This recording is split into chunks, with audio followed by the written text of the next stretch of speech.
Good morning. This is the Cowboy State Daily Morning Show with Jake. The new way Wyoming wakes up.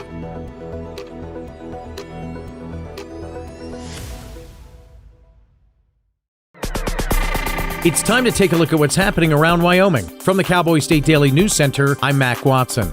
Bridger Pipeline says it already has commitments for around 400,000 barrels per day of crude oil. Cowboy State Daily's Renee Jean reports the company says it's almost enough to greenlight construction of the 650-mile pipeline. President Trump just signed the cross-border permit to this pipeline last week. They already have 89% of the commitments they need to move forward with this pipeline. They said they would build this pipeline if they got to 450,000. So that's 89% of what they said they needed. It's going to use some of the infrastructure that abandoned Keystone XL used. Environmental groups are already signaling that if they see any evidence that this is not being considered as extensively as they think it should be, that they will see us in court. The pipeline must still clear a federal environmental impact statement as well as gather a multitude of state and local permits, even as an emerging coalition of opponents have already signaled they're ready to fight the pipeline in court.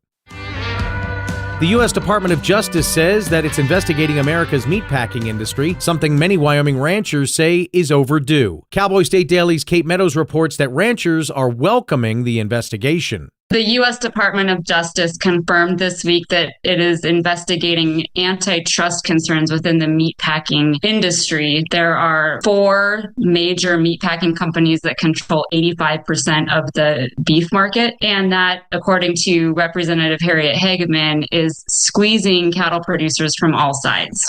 The investigation comes as cattle producers continue to grapple with rising operating costs, shrinking processing options, and concerns that a handful of giant corporations wield too much control over the nation's beef supply. I'll be back with more news from the Cowboy State Daily News Center right after this. The land is one of Wyoming's greatest teachers. It shows us that carelessness has consequences, and thoughtful management creates abundance. Programs like Wyoming Agriculture in the Classroom and Wyo Wonders help young people learn how science, agriculture, and conservation work together. Our curriculum, Wyo Wonders, is built for elementary students by Wyoming industry professionals. Use it for free now at wyowonders.org. Looking for a real Wild West experience? Cody, Wyoming's got your ticket to ride. They've been throwing down since 1919 with the world-famous Cody Stampede Rodeo. And when the sun sets, the Cody Night Rodeo keeps the action going every night all summer long. It's bulls, broncs, and big-time cowboy energy in the only town where rodeo is a nightly tradition. Because here in Cody, rodeo's not just an event, it's a way of life. The Cody Stampede Rodeo.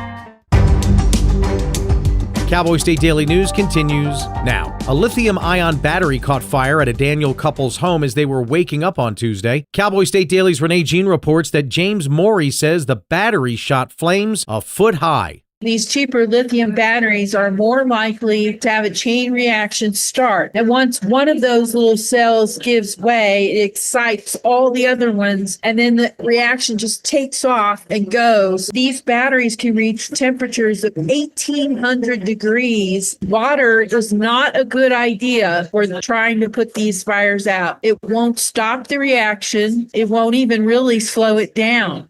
Morey, a volunteer firefighter, smothered the battery with a towel and tossed it outside onto a concrete pad well away from the house while his girlfriend called 911. The Wyoming Republican Party can't use its autonomy rights as a shield when sued if it sat on them for 40 years, an attorney suing the party argues. Cowboy State Daily's Claire McFarland reports that GOP Chair Brian Miller says the party's rights have been violated for decades. So while being sued, they're saying, well, we have these rights. And the attorney suing them filed an argument here recently where she said, if you've had these rights for 40 years, why are you just now using them as a defense when we've dwelt in the uncertainty and ponied up our money to challenge you? And Chair Brian Miller told me, well, we only just recently found out about the case, though. And so we haven't been sitting on our rights. A group of Hot Springs County Republican Party leaders sued the Wyoming Republican Party, its Dispute Resolution Committee, and a few of its officials last year, alleging that the party violated state law by giving voting power to outgoing officials who weren't precinct delegates chosen by a vote of the people.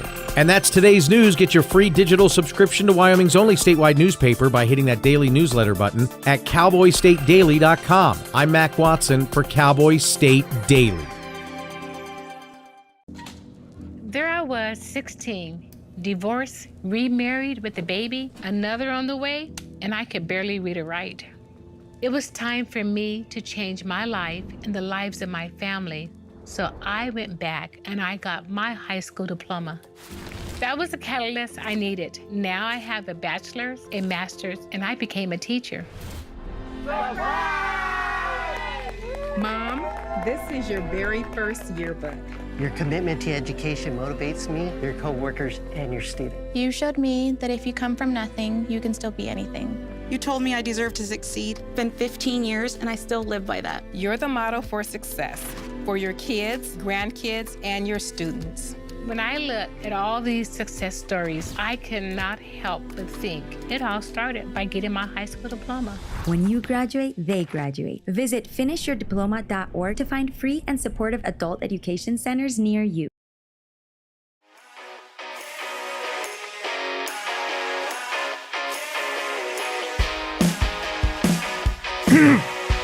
Yeah. Cowboy State Daily Show on a Thursday. We got a great lineup for you. Jim Magagna will be here. We'll talk all things beef, real beef, not lab-grown, weird soylent green stuff. Bill Wiley's here on a Thursday to talk high school sports. We welcome in Herman Hannan, documentary filmmaker who's chasing the big bison around in Alaska. Representative Landon Brown will drop in and we'll catch up on all things Wyoming Highway Patrol. We're down 36 troopers. That means when you call 911, wait, where are they? Adam Myers will check in today. University of Wyoming professors of physics and astronomy, and a new mapping of the universe, 3D mapping. He's in charge of it. So cool. Gunnar Malm, commissioner in Laramie County, will catch up on the latest there. John Jenks is the director of energy market development and new energy happenings. Tara Ross, former ranger in Yellowstone National Park, will tell us just how it is to respond to a call of a bear attack, grizzly bear attack. What does that sound like? And Senator Cheri Steinmetz will be on the show, but nobody more important than this guy. Dr. David Shapiro joins us. Doctor, I have no video on you. Is that on purpose? I'm on video, but I'm just glad to be here. So thank you for having me. I mean, I don't see video of you. But that's okay, long as we have audio. There you are. Hey, Dr. David Shapiro is going to talk about trauma season. He's the chair of the ACS Stop the Bleed Committee. ACS would be American College of Surgeons. And the summer season, May is National Stop the Bleed Month.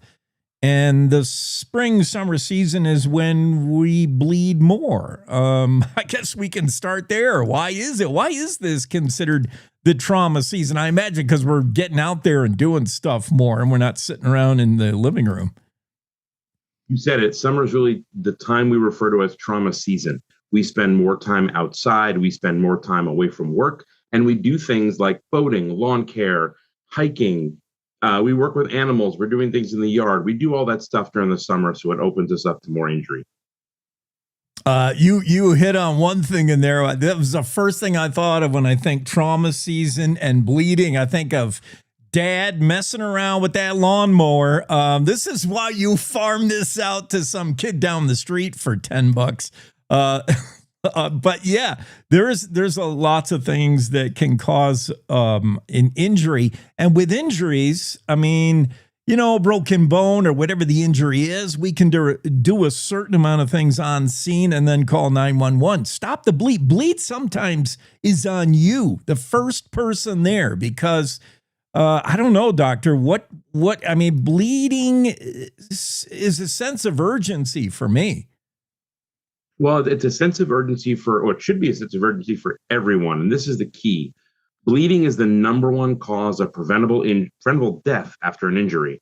So if someone is bleeding after an injury, whether it's a lawnmower like you mentioned, or you fall off a horse, or things that happen to you because you get in a car crash, you break a bone, bleeding can be visible from the skin. It can be underneath the skin.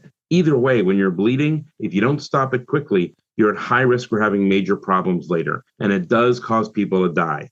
So what we're seeing is that if you are the person who is a bystander, and you happen to be right there, you can even treat yourself to stop bleeding. But if you're the bystander and you stop bleeding early, instead of being a first responder, you've become an immediate responder, and it makes all the difference downstream. You can stop the bleeding while the ambulance is coming, while those state troopers that you may be short on are being called in, and it saves time, it saves blood, and it saves lives. Yeah. So let's talk about ways that before the first responder is the immediate responder. It could be you. It could be you who is bleeding, as Dr. Shapiro points out. Let's talk about the tried and true methods of stemming the bleeding, stopping or at least slowing the flow. And I do want to get to new technology because I see all the time. It must be the analytics on my socials that fear that I'm going to hurt myself. But I see these ads all the time for a stop the bleed kit and a special a gel. I don't know what it is, but we'll talk about that. First, though, we all know apply pressure, right? That's the first place to go. That's right. You apply pressure directly to the spot that's bleeding, and you hold hard pressure. This is not just a finger or two. This is holding pressure so the bleeding stops. The great part about this program is we teach it very simply. The purpose of it is to stop bleeding. So whatever you do, when you apply pressure, ask yourself, did it stop the bleed? If it didn't, you go to another option. The next option is packing the wound. That's taking a piece of, for instance, a bandana or a piece of cloth or a rag, and you stuff it in that wound as much as you can, and then you hold pressure on top of it. If those don't work, you use the only technology that we consider as important in this kit that is really mechanical, and that's a tourniquet. You can buy tourniquets almost anywhere these days. You can get them online. You can get them in a Stop the Bleed kit from stopthebleed.org. And what they do is they do both things. They apply pressure without you having to hold pressure on it. So you apply a tourniquet right above the spot that's bleeding, and you quell that bleeding. So pressure, packing, and tourniquets are important. Yeah. You mentioned technology. We can talk about that. And I think it's important because there are products out there that have gauze that's actually impregnated or has been treated with a substance that helps blood clot faster. Do you need it? No. If you have it, use it? Absolutely. We also see technology of special kinds of tourniquets and different injection gels.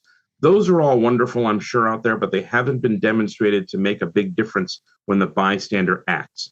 So Stop the Bleed kit contains a tourniquet, it contains gauze, it has gloves for protection, and it has a little marker so you can write down information, and it has often a pair of scissors that you can use to cut the gauze.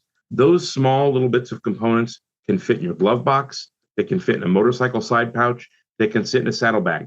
They just sit there and wait until you need them, and having them ready is important. That should be a complementary component to your first aid kit. Hopefully, a lot of Wyoming folks have an outdoor camping. It's in the truck. It's wherever. Like you bring your backpack with it. This should be a little addition. It's going to be almost nothing. You won't even feel it. Lightweight. We'll tell you how you can get one. Dr. David Shapiro, chair of the ACS Stop the Bleed Committee. We're talking about trauma, the trauma season. We mentioned a bleeding typically, I don't know what percent, but typically we see an injury and it's just, your regular cut and bleeding. And it could bleed pretty good, but your body will usually clot it. What are we looking for in bleeding that is not going to clot on its own? Bleeding where we have to take extreme measures. Have we hit a major artery? What does it look like? Where on the body might it be? That's a great question to ask, and it's a great thing to think about. Think about the paper cut. What do you do for a paper cut? You squeeze it, it feels better, it stops bleeding easily. Serious bleeding causes spillage or pooling of blood underneath the patient. It causes staining of clothes, and it causes spurting. And you will see one of those three or all of them when somebody has serious bleeding. It's often staining their clothes. It's often pooling underneath them. But if I'm wearing a black shirt right now, you may not see that. So if you can see the bleeding, or you can hear the bleeding, or you can feel the bleeding, it's a big difference. Only between 0 and 1% of all bleeding episodes are life-threatening, but the treatments are the same. It's direct pressure, packing, and tourniquet application if you need it. Direct pressure, certainly first. The packing, I might go right to packing if I see something that looks really bad. Certainly the Hollywood spurt, I'm going right to packing. But tourniquet, here's my thing with tourniquet. I grew up, maybe it's urban myth or whatever. I'm afraid to use a tourniquet, on the torso. I don't know how you're going to do that, but I'm thinking of limbs. You want to stop that blood flow to a limb or slow it. Tourniquet, I hear you apply the tourniquet. How hard do you tie it on? And then do you release it once in a while? Because I don't want to cause an amputation. I don't want to stop blood completely. Am I worried? It's great to have those ideas. It's great to be worried whenever we're rescuing someone and helping someone, because we don't want to cause harm.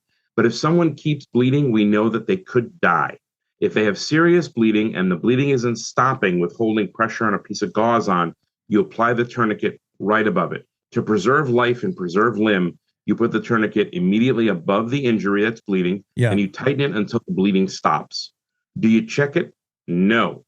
Do you take it off in for every hour or two? No. Most places in the country have EMS available in less than 15 minutes. Some places, and including where I spent time near Casey, Wyoming, it's a little bit further out. So you may have a tourniquet that's on for a few hours, but most limbs will tolerate 4 to 6 hours of a tourniquet being applied without removal before someone will have any nerve or permanent injury. Complications are uncommon, but they happen. So it's a great question to think about. But what we don't want is people to fear putting a tourniquet on when the patient needs it. So spurting, pooling, and staining, put it on. Good point. Dr. Shapiro points out the tourniquet, what damage that could potentially do. That is minuscule compared to bleeding out. You got somebody bleeding that bad, hemorrhaging that bad. That's your number one concern. That's the big problem at hand. Show me again what that tourniquet, what that bleeding kit looks like in the tourniquet. How would you apply and tighten it? It looks foolproof. Yeah, tourniquet is applied. It comes in a loop. Yeah. And you can undo it all the way, but you put it around the limb and you tighten it as hard as you can with that strap. And once it's tightened to the point of being very tight, there's a little item called a windlass, which is just a little windmill. And we take this and we twist it, just like we learned in the Scouts years ago. We twist this until it tightens up this entire structure. And for those of you people out there that can't see it, it's like the tourniquet you see online. It's a loop Velcro device that's about 2 inches wide, and we want them to be wide. We really encourage people to get a commercial version of the tourniquets because improvised ones don't work as well in the research that's been out there. So we want to make sure people are using the right kind. When you tighten it until effect. You wait till the bleeding stops, and then you're done tightening. And I will tell you one important thing. Tourniquets, when you put them on, they hurt. So even though you're saving a life, someone may push you away. They may say, don't do it. But it's an important step to use when someone is having serious bleeding. Yeah. Don't let the patient tell you what to do. If you got somebody bleed, you just knock them out or something. I don't know. That didn't come from Dr. Shapiro. I can't advocate for that. No. Quit your complaining. I'm saving your life over here. Now, this sounds like it should be regular stop the bleed training. Should be regular incorporated into the CPR stuff we hear all the time. Like, how do you do CPR? This should be in there too, yeah? I agree with you. The fact that it's not everywhere is upsetting to me, but a lot of states, I think more than 18 states now have stop the bleed legislation that requires either teaching or the kit's availability around. But the most important thing for folks to do is ask themselves, do I have a stop the bleed kit myself? Have I learned stop the bleed training, and has my family, my friends, the people I'm traveling with? And how can I get this sort of thing to happen? Legislation is important.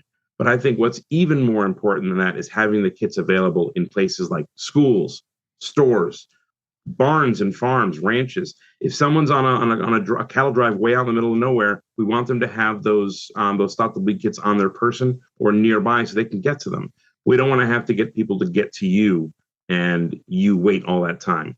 But the education is important, and people can learn Stop the Bleed by going online at stopthebleed.org. They can go to an online-only course. They can also ask for a request and find out where there are hands-on courses where we have the techniques demonstrated and you can practice them. And then there are options for both.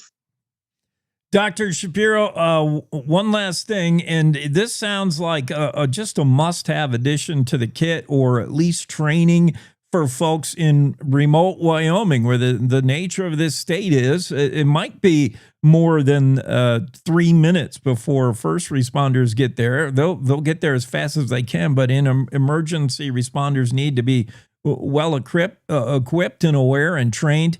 And I'm thinking about our listeners who are, guides, outfitters. If you're got raft guide, or me, former dude wrangler, this is a must-have.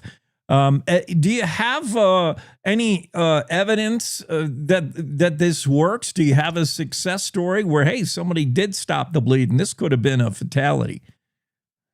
We do. So there are success stories and stories online that you can find on the website. There are stories being shared all over the place about little events. And you see these for CPR. You don't see as many for Stop the Bleed, but we know that they exist. The trauma centers out there know that people come in with packing or bystander Stop the Bleed happening.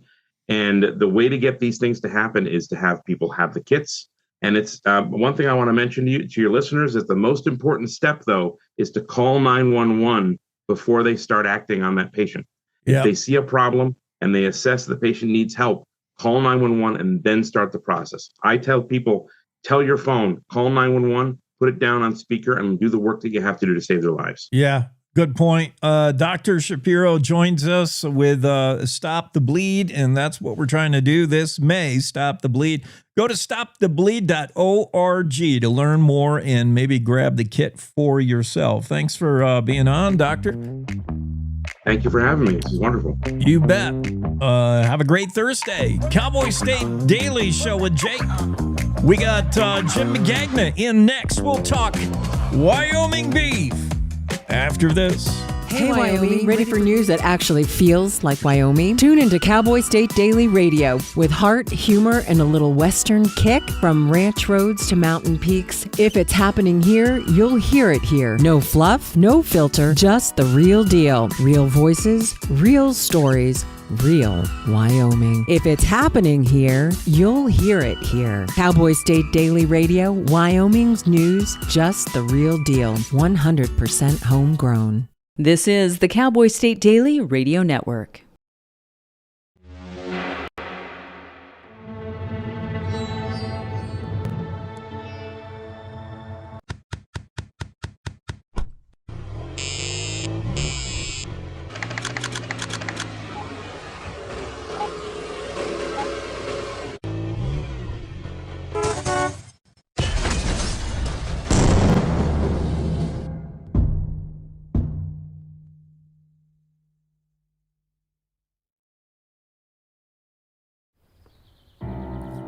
Hi.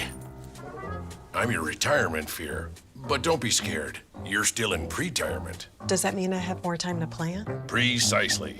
Here, this is pretirement.org. Retirement savings options? Potential tax breaks? Ooh. This isn't scary. I'm doing it. You got this. Visit thisispretirement.org for free resources to help you customize your action plan. So as a technical sergeant, E6. I served in Vietnam in 1969. I am a U.S. Army veteran. Have you ever helped a fellow veteran? Of course. Yes. Try to always be there for each other. I do my best reaching out to my brothers and sisters in arms. Have you ever asked for help yourself? It's always tough, right? I can't say that I have. I mean, if you don't have someone to kind of help you guide those thoughts, it can be really bad. Eventually, you just can't deal with it on your own. I guess it's a part of the military too, right? Service before self. It was drilled in, service before self. And you start to question, maybe people would be better off without me, you know? When you realize that you're not alone, once you take that first step, there's so much support.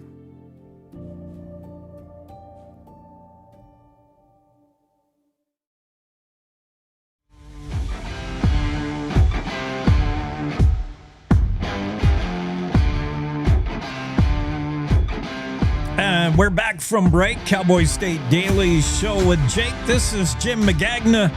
He's running that Wyoming Stock Growers Association, shaping and living the code of the West since 1872. We're going to talk about recent legislation, both proposed, failed, and what we still want to see when it comes to just informing the consumer, known as the eater. In this case, if you're a consumer, you're an eater.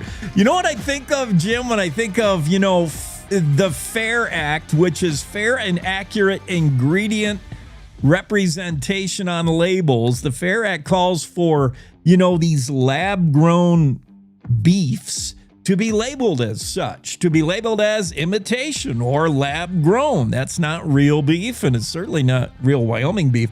I think of that Australian movie where the dude says, "That's not a knife.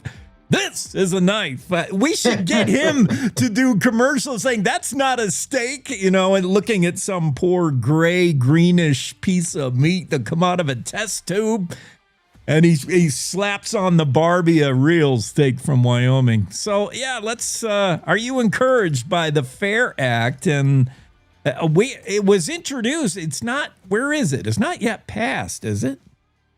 No, it hasn't passed. It's been introduced in the House, and I believe it's being introduced in the Senate as well. So it has a long road forward, hopefully a positive one, because I think it just states some very common sense principles. And, it would be interesting in today's world to ask AI, what is red meat, and see what kind of an answer they give you. Ooh, that's a good one. Because actually, Jim, you're talking about like this whole, I feel we're getting, if we're not careful, we could get a shift in thinking to where our kids or their kids, all of a sudden, lab-grown meat will be like, oh, yeah, it's perfect. That's totally ordinary, Soylent Green, yeah. If that's the future, if you're not careful. And here's why. Obviously, beef prices are super high. That drives demand for maybe something alternative. That's scary. Well, it's very interesting. Looking back over the past year or so, beef prices are extremely high, historically high, yet per capita beef consumption in the United States has increased during this time of high prices. And the marketers of these lab-based meats are struggling to even survive, as I understand it today. So it's a compliment to our consumers that they know a good product and love a good product. And what this legislation is all about is assuring that they can identify those products. This lab-based meat, I won't insult you, Jim, to ask if you've ever tried it, but do you know anyone who's tried it that likes it? I have spoken with a few individuals who have tried it just to try it. Yeah. Every report I've received is I'd never do it again. So at least now these are people with ties to our industry. Perhaps they have a bit of a prejudiced view, but they just want to see what it would taste like, and they were extremely disappointed. And the key point to us is, it's in the marketplace as long as it's there. We respect the consumer's right to purchase whatever they want, but they need to know what they're purchasing. It needs to be clearly identified. Any health risks or other risks that are associated with consumption of lab-based meat need to be made clear and understood. And then, our industry survives and thrives based on the consumer of our product. And we're very confident that as long as the right information is put in favor of them, the vast, vast majority of consumers in the United States and elsewhere are going to opt for the real product. You know, that's a good point, Jim. Jim Magagna is with us, Wyoming Stock Growers Association. We're not trying to take things away from people, choices away from people. If lab meat's your thing, okay, but you need to know. It's just information. There are states that have flat out banned cell cultured meat. Alabama, Florida, Indiana, Mississippi, Montana, Nebraska, and Texas. They have taken that choice away from you. What we would like to see, I think in Wyoming, what Jim would like to see is, hey, we just need to tell consumers what they're eating. Further, we would love to be able to tell them where it's from, and that would be the McCool bill, mandatory country of original labeling. That also has not gotten across the finish line, but label where beef comes from because we're proud of our product in Wyoming, and label what's in your beef because we're proud of our product in Wyoming. Jim, would you like to see it go a little further, this FAIR Act, which would inform people, look, this is not meat from a cow. This is not beef from a cow. This is beef from a test tube. Would you like to see it also say what can be labeled? Like, this is not meat at all. The word meat. Well, a couple of things. And if I might, Jake, first refer back to your comments, because I think it's critically important to distinguish this and this approach, which we fully support, from the MCOOL that you referenced, which we frankly do not support. We believe consumers should be entitled to know where their meat comes from. We would encourage the labeling of the product as to its source, particularly if it could be labeled Wyoming beef. That's wonderful. But we don't believe that a government mandate is called for necessarily in that case. There are other ways to achieve that objective. Back to the FAIR Act, the focus has been on the labeling, and that's rightfully so. But if you look at the act, another component of it that I think is really critical is some rather extensive direction to the Secretary of Health and Human Services, and particularly some to the Secretary of Agriculture, to do analysis of these products, to determine how are they produced, what is contained in them, and make sure that we truly know what people are putting on their plate, not just what it's called with the label. So that's critical as well. The labeling is vital. People need to be able to make that choice, and I think it's outstanding that this bill not just says you can have a label. How many products do we as consumers pick up every day? The labels are tremendous, and the print is so small we can't read them without a magnifying glass. This requires this labeling to be of a size that is very obvious and available to the consumer. We think this is a huge step in the right direction.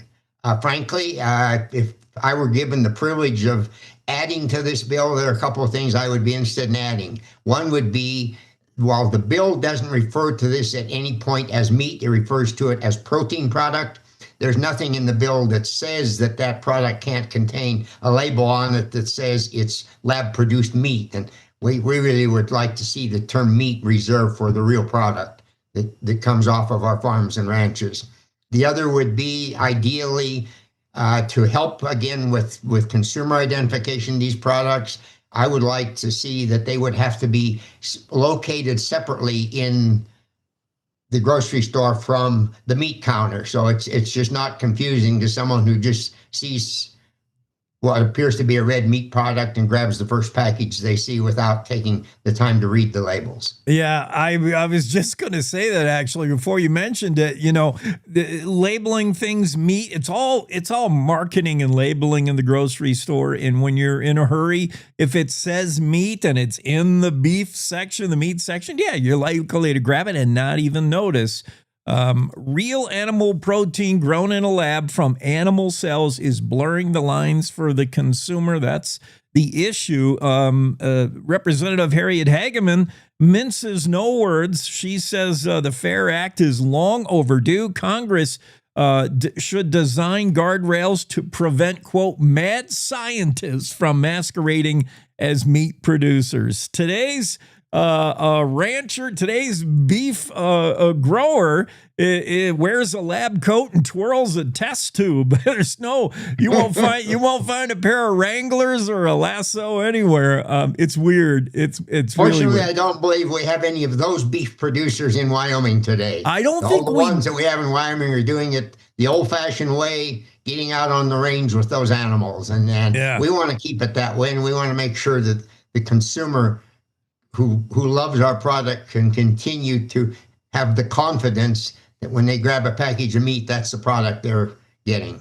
And even though some will point that this might be a future, this protein based eating, but I don't know. This sounds like something that'll fail on its own to me, Jim. What do you think? Well, the evidence we've seen to date is that it is failing. The couple of companies who embraced it are struggling to stay alive today. A couple of the fast food restaurants who tried some of that product briefly, as well as the plant-based meat products. They've largely given up and gone back to good old-fashioned beef. And so I think it's the consumer's preference is telling, and the industry is learning from it. This will provide that little bit of added protection to ensure that we continue to move in that direction. And the other thing that I think is so critical, and I would emphasize again in this legislation, is, if consumers truly knew what the process is that creates lab-based meat, what the ingredients are that are used besides just the cells from animals to create that product, even from an environmental perspective. Is that a more environmentally friendly product than the cow that's out on the open range in Wyoming? I seriously doubt that. Yeah. Information is power. That's all we're saying. The consumer deserves to know everything about their food. And most people, that's where people are going nowadays. They want to know everything about where their food come from, whether it's plant grown or beef on the hoof. They want to know, where did this guy, people go out to eat at a restaurant and they order a steak and they may ask their server, is this from the ranch in the county or next door? And yeah, people more and more want to know what they're eating. That's all we're saying with the FAIR Act. That's all Jim Magagna wants to push for, is the consumer deserves to know what it is that's on their plate. Jim, you want to talk about, I don't know, it's just recent news. It's a brand new story from Cape Meadows, but it's Wyoming ranchers say federal meatpacking investigation long overdue. U.S. Department of Justice says it's investigating America's meatpacking industry. Is this a monopoly? Is there any monkey business going on? Everything is really encouraging about, your stock growers these days, except for the choke point of processing, and Tyson and Cargill and the four biggies are messing things up, according to some ranchers. Well, from our perspective, I don't know that they're messing things up. Obviously, they have a tremendous amount of control when they're processing 85% of the beef that's processed in the United States. We welcome the investigation because when you have that level of concentration, the opportunity to do things that are illegal or wrong or harmful to the industry certainly exists. At this point, I have no basis to say that they are doing any of that. The purpose of the investigation is to provide good, solid information.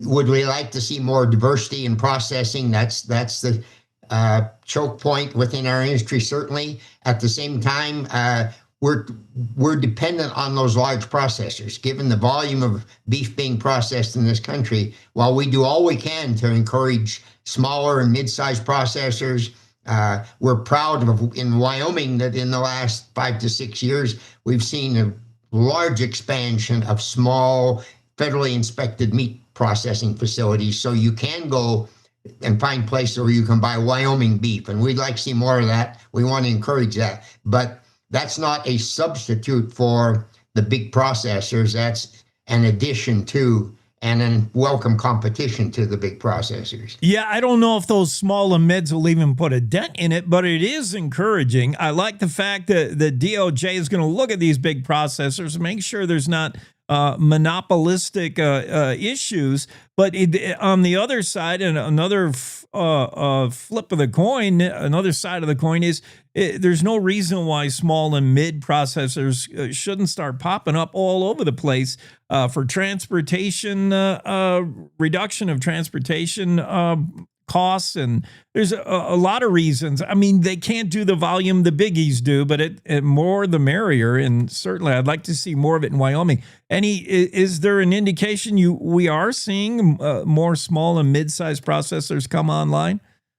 Well, here in Wyoming, we've seen many small ones come online, and frankly, that's one of the positive outcomes, if I could say so, of COVID, because it encouraged consumers to want to know where their food came from, and that opened the door for some of these small processors. We really do need more of a mid-sized facility, one at least in Wyoming, where we could process more of our beef in-state instead of all of it having to go to neighboring states in order to be processed in any volume. Would hope we could get that one these days.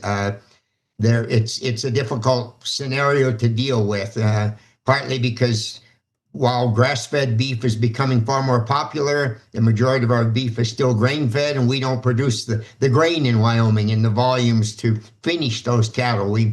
We start that wonderful beefsteak here in Wyoming, but it needs to be finalized in a few other places before it shows up for the consumer. But I'm confident we're making some progress in that direction. We will see some additional change in future years. As far as the big four packers, and it's even a little more discomforting because the majority of that is all owned by non-U.S. companies, Brazilian companies and others, not only for the beef industry, but for the chicken industry even as well. And so I think it's appropriate and welcome that USDA or U.S.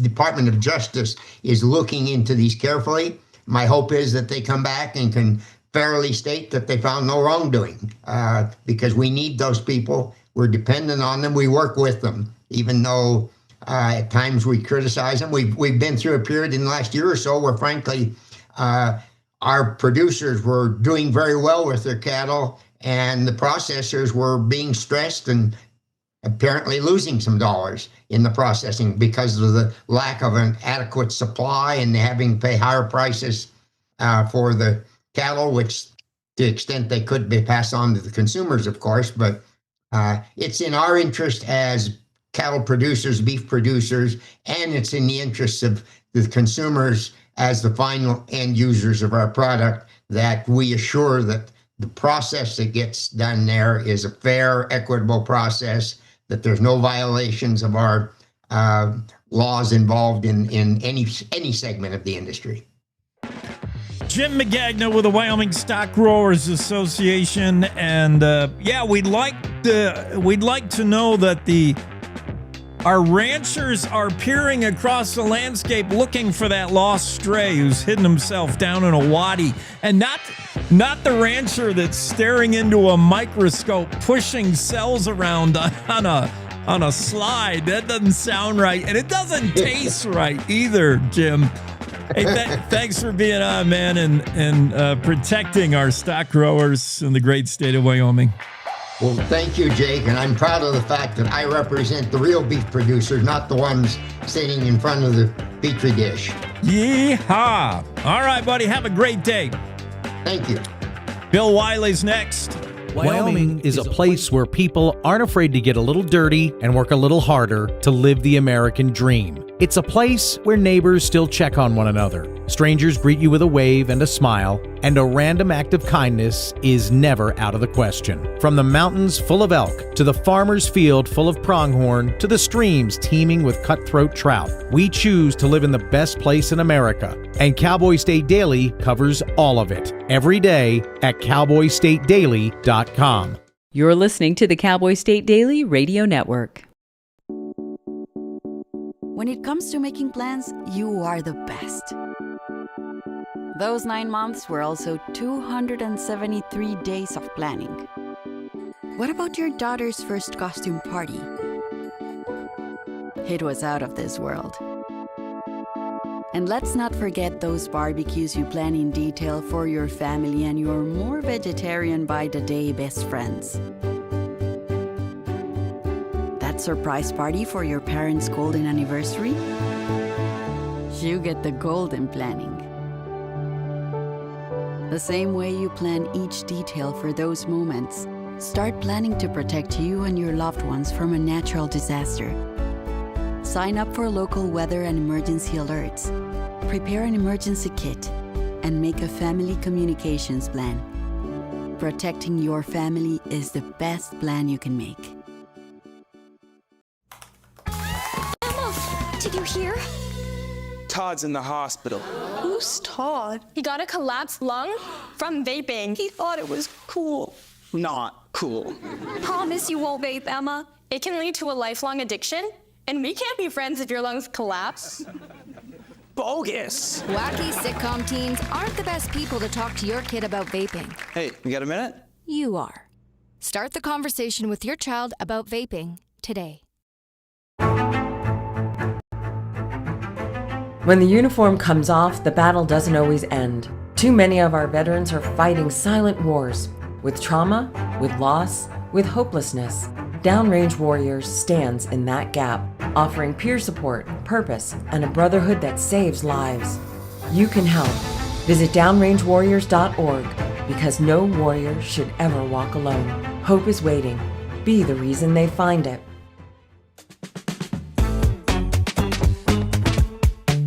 Cowboy State Daily Show with Jake Bill Wiley's here. You know how you know when it's calving season with lab-grown meat producers? All the ranchers have eye rings from staring into their microscope a lot. It's calving season in the laboratory. Push them cells together. Wiley, what's going on the diamond? Are we playing Legion Ball, the first tournament in this season? Mother's Day weekend, Rock Springs. Can't wait. Yeah, I guess they are. We're rocking track season all weekend, man. We got our home meet tomorrow and our middle school meet Saturday, so I pretty much got track blinders on. Oh, all right. Let's go to track and field. Final week of the 2026 Wyoming High School track and field. Who's hosting stuff? I know they got some big to do up in Thermop. Where's the Jackson kids at? Where are the different meets? Yeah, I mean, they're kind of all over. You look at the calendar on Mile Split, 5-8, to go down to the Lynn Williams meet, which is our meet. There's like at least 15 meets statewide tomorrow and Saturday. So we got ours at home. Star Valley's coming up. Cokeville's coming up. And it's supposed to be beautiful out. Absolutely cannot wait to do it at home. Let me see. Track and field. So yesterday was the Dave Draney in Star Valley? Yep. Yeah, and then we'll go back down there next Friday and Saturday for the 4A West Regionals. Oh, So it was a great meet yesterday. Green River was over there yesterday. Evanston was there. Star Valley was there. We were there. Yep. A little 50-50 split of the 4A West. We talked about it yesterday as a staff. We are peaking at the right time. We are putting butts on the bus. That's kind of our motto for the end of the season. Butts in the bus to go to Casper in 2 weeks. And we added a couple more yesterday, so we are stoked. The Larry Rector invite in Kemmer. There was the Little Goose Run, Jump and Throw in Bighorn, and, of course, the Dave Draney in Star Valley that had many schools participating. Today, Thursday, I see a whole bunch more for folks in Cody, Lovell, Powell, Evanston, Lyman, Mountain View, all going to be on the bus doing some outdoor track and field. What are the events in high school track and field? I mean, you got hurdles, you're going to run, there's relay. Do we do the jump with the stick? The jump with the stick has evolved, even name-wise. We call it pole vault. Oh, yeah. Yeah, we vault, absolutely. We've seen some of the best vaulters in the nation as we cruise around. There's a girl from Marsh Valley that competed in Idaho Falls and at Rigby that's number 2 in the nation. Whoa. She's a rock star. She won Arcadia. Absolute stud. So, yeah, we pole vault. We have tons of relays. My favorite by far is the sprint medley relay where we go 1-1-2-4. What does that mean? Is pretty. You go 2-2-4-8, 200 to 200 to 400 to an 800 runner. The 800 nowadays is pretty much a sprint, so it's a pretty rocking relay. No, and then we got 800. Yeah, it's good, man. It's a good. So it's a good mile your race. anchor runner at the end is running the 800 leg. Yes, sir. It's good stuff.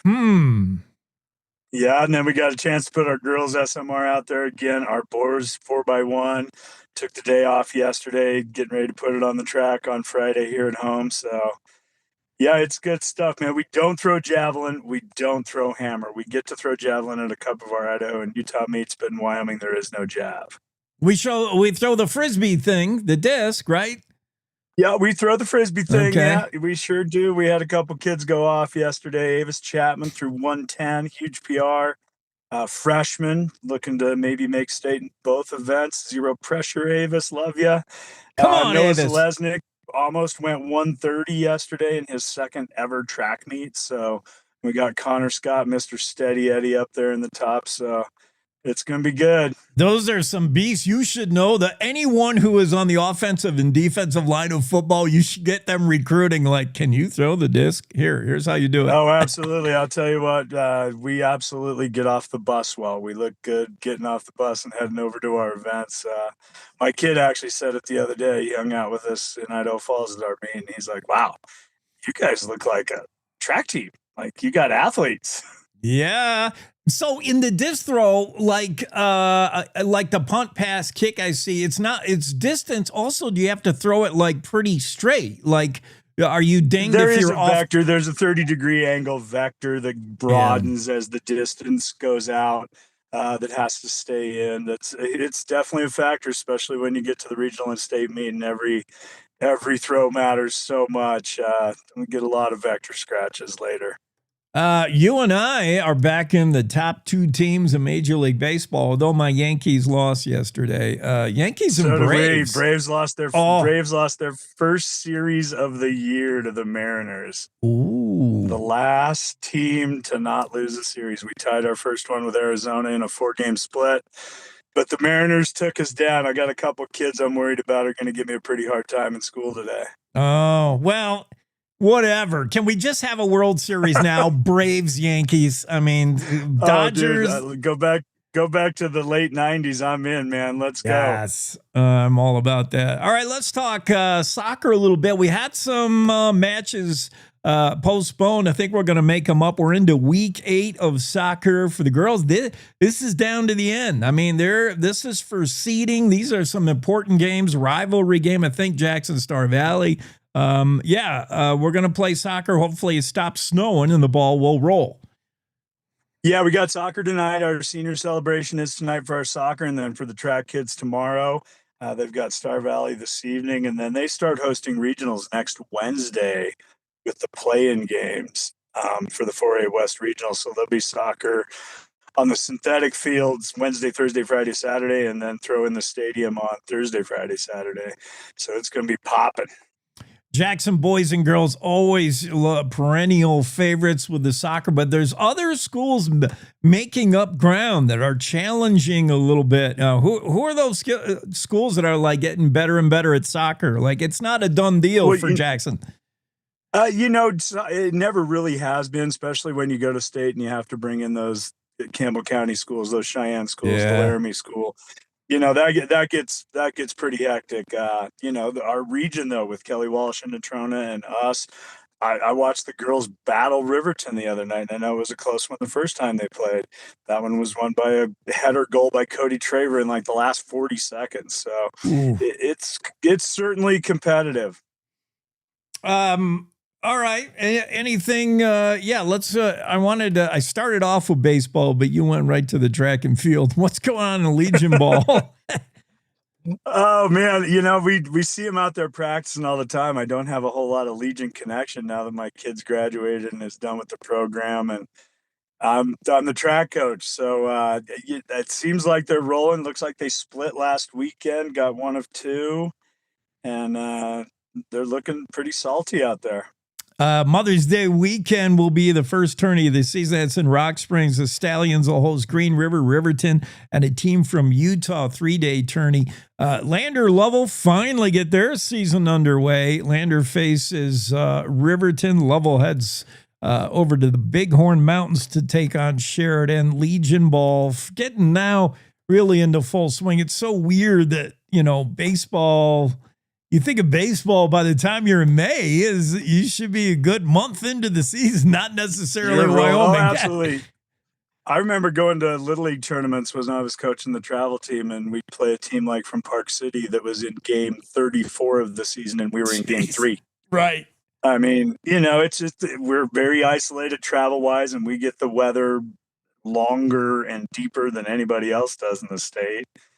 And it just kind of is. I remember those days, by July, we were playing good baseball weather back in the day. Mm. Hey, does track teams have one head coach? Is there a hierarchy of head coach, or do you have coaches for each event that know something about that? How does it work in track and field? Yeah, Jake. So I'm the head coach. I oversee everything, and then I'm the throws coach. So I run the shot and the discus. I've got great people in every spot. I've got 3 or 4 other head coaches of sports. Terry Yancey, the volleyball coach, is my jumps coach. Ryan Bell, who's our head wrestling coach, is one of my sprints coach. Andrew Siegel, who's the head coach of the Nordic team, is my distance coach. We're pretty loaded staff-wise. We have a great group and just absolutely amazing kids. And one of the biggest additions we've had is Coach Thomas Lower, who's our strength and conditioning guy. He's the man. And numbers don't lie, and you look how we're performing across the board in every event in the track and field this year. Coach Thomas Lower, man, he is the man. OP1 speed. He's moving to Texas, unfortunately, but he's been a huge addition to kind of push us over that hump and get us really rolling downhill.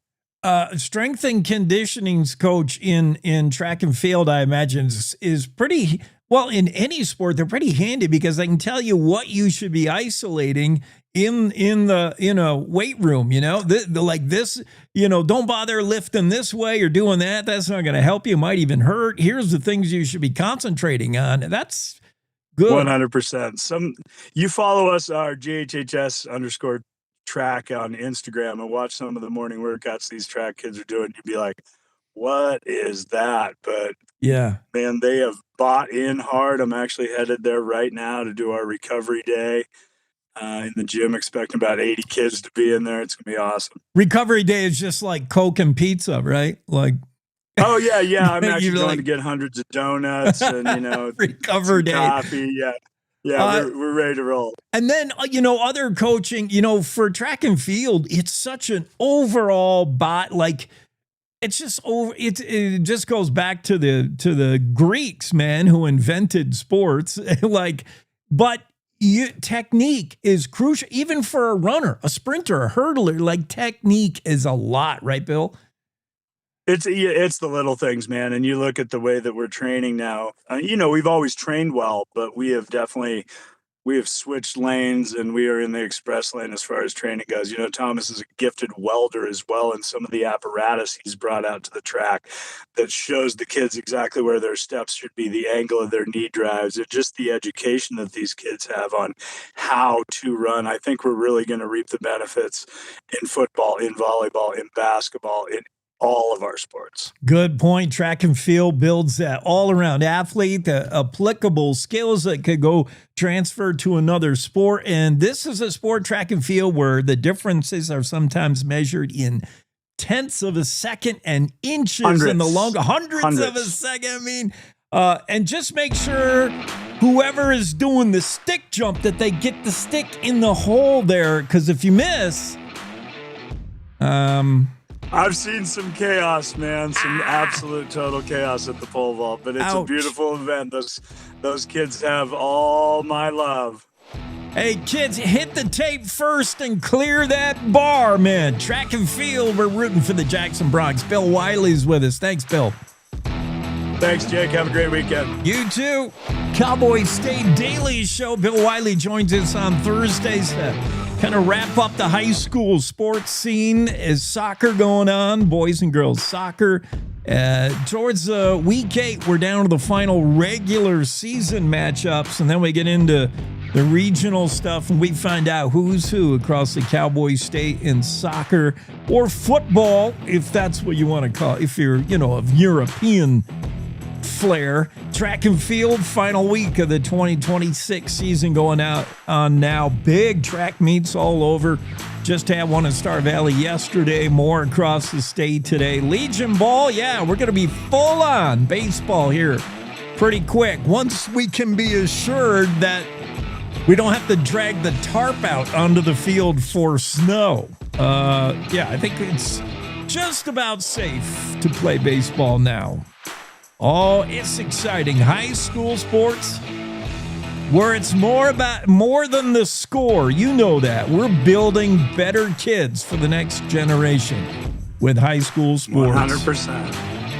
Hey, next hour, we got Herman Hannan coming up, documentary filmmaker. We're going to talk about chasing the big wood bison in Alaska. What happened to my music? Get it back here. All right. Representative Landon Brown will be on, and Colby Fedor, Don Day weather forecast, all that stuff coming up next hour. Right now, it's time for news on the Cowboy State Daily Show with Jake. Thanks for making this a part of your Thursday.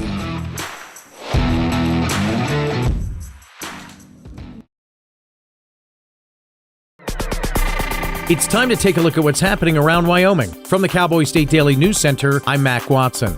Bridger Pipeline says it already has commitments for around 400,000 barrels per day of crude oil. Cowboy State Daily's Renee Jean reports the company says it's almost enough to greenlight construction of the 650-mile pipeline. President Trump just signed the cross-border permit to this pipeline last week. They already have 89% of the commitments they need to move forward with this pipeline. They said they would build this pipeline if they got to 450,000. So that's 89% of what they said they needed. It's going to use some of the infrastructure that abandoned Keystone XL used. Environmental groups are already signaling that if they see any evidence that this is not being considered as extensively as they think it should be, that they will see us in court. The pipeline must still clear a federal environmental impact statement as well as gather a multitude of state and local permits, even as an emerging coalition of opponents have already signaled they're ready to fight the pipeline in court. The U.S. Department of Justice says that it's investigating America's meatpacking industry, something many Wyoming ranchers say is overdue. Cowboy State Daily's Kate Meadows reports that ranchers are welcoming the investigation. The U.S. Department of Justice confirmed this week that it is investigating antitrust concerns within the meatpacking industry. There are 4 major meatpacking companies that control 85% of the beef market, and that, according to Representative Harriet Hageman, is squeezing cattle producers from all sides. The investigation comes as cattle producers continue to grapple with rising operating costs, shrinking processing options, and concerns that a handful of giant corporations wield too much control over the nation's beef supply.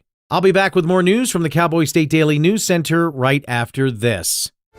The land is one of Wyoming's greatest teachers. It shows us that carelessness has consequences, and thoughtful management creates abundance.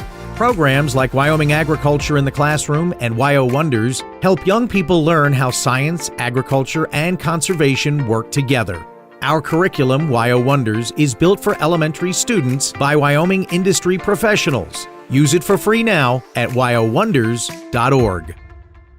Looking for a real Wild West experience? Cody, Wyoming's got your ticket to ride. They've been throwing down since 1919 with the world-famous Cody Stampede Rodeo. And when the sun sets, the Cody Night Rodeo keeps the action going every night all summer long. It's bulls, broncs, and big-time cowboy energy in the only town where rodeo is a nightly tradition. Because here in Cody, rodeo's not just an event, it's a way of life. The Cody Stampede Rodeo. Cowboy State Daily News continues now. A lithium-ion battery caught fire at a Daniel couple's home as they were waking up on Tuesday. Cowboy State Daily's Renee Jean reports that James Morey says the battery shot flames a foot high. These cheaper lithium batteries are more likely to have a chain reaction start. And once one of those little cells gives way, it excites all the other ones, and then the reaction just takes off and goes. These batteries can reach temperatures of 1,800 degrees. Water is not a good idea for trying to put these fires out. It won't stop the reaction. It won't even really slow it down. Maury, a volunteer firefighter, smothered the battery with a towel and tossed it outside onto a concrete pad well away from the house while his girlfriend called 911. The Wyoming Republican Party can't use its autonomy rights as a shield when sued if it sat on them for 40 years, an attorney suing the party argues. Cowboy State Daily's Claire McFarland reports that GOP Chair Brian Miller says the party's rights have been violated for decades. So while being sued, they're saying, well, we have these rights. And the attorney suing them filed an argument here recently where she said, if you've had these rights for 40 years, why are you just now using them as a defense when we've dwelt in the uncertainty and ponied up our money to challenge you? And Chair Brian Miller told me, well, we only just recently found out about the case, though, and so we haven't been sitting on our rights. A group of Hot Springs County Republican Party leaders sued the Wyoming Republican Party, its Dispute Resolution Committee, and a few of its officials last year, alleging that the party violated state law by giving voting power to outgoing officials who weren't precinct delegates chosen by a vote of the people. And that's today's news. Get your free digital subscription to Wyoming's only statewide newspaper by hitting that daily newsletter button at cowboystatedaily.com. I'm Mac Watson for Cowboy State Daily. There I was, 16, divorced, remarried with a baby, another on the way, and I could barely read or write. It was time for me to change my life and the lives of my family, so I went back and I got my high school diploma. That was the catalyst I needed. Now I have a bachelor's, a master's, and I became a teacher. Mom, this is your very first yearbook. Your commitment to education motivates me, your coworkers, and your students. You showed me that if you come from nothing, you can still be anything.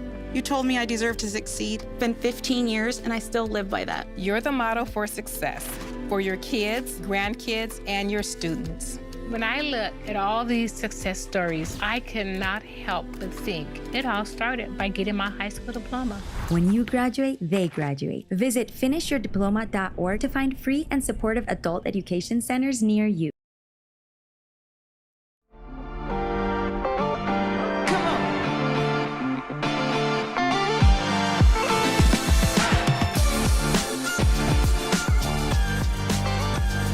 And we're back after news. Cowboy State Daily Show with Jake. Let's get back into the Zoom room and get Herman Hannan in here.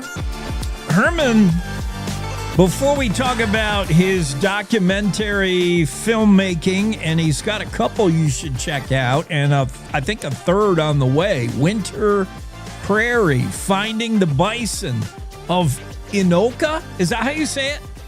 The Anoka. The Anoka. Yeah, you and your brother, your brother, I think, is still in Alaska. You moved to Indianapolis, and you got a worse winter probably than he did this past winter. I don't know. Yeah, the winters on the Kenai Peninsula have been pretty mild of late. And I think like part of the U.S. got a winter. Wyoming didn't. So anyway, we're not talking about weather. We're going to talk about the latest documentary idea of yours. Brilliant. Why it's a little bit different from what you've done in the past. But yeah, we were alerted to this story, Cowboy State Daily readers, from Mark Hines, who introduced us to the wood bison, which once I look at it, it looks a lot different than the bison we know here in Wyoming. Were you always familiar with this bison? Did you know there were two different species? Absolutely not. No. I remember I wasn't born in Alaska. I have childhood memories of driving the Alcan, the Alaska-Canada Highway, up from Kansas.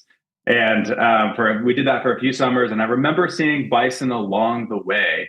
And then I remember seeing bison, I think, on Kodiak as a kid, because we had a set net site for red salmon on Kodiak Island for a time.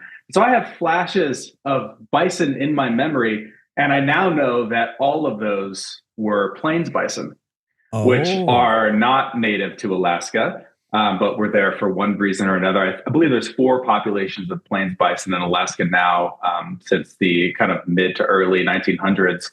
But no, I was not aware. And part of the reason I wanted to make this project is because how fascinating I found it.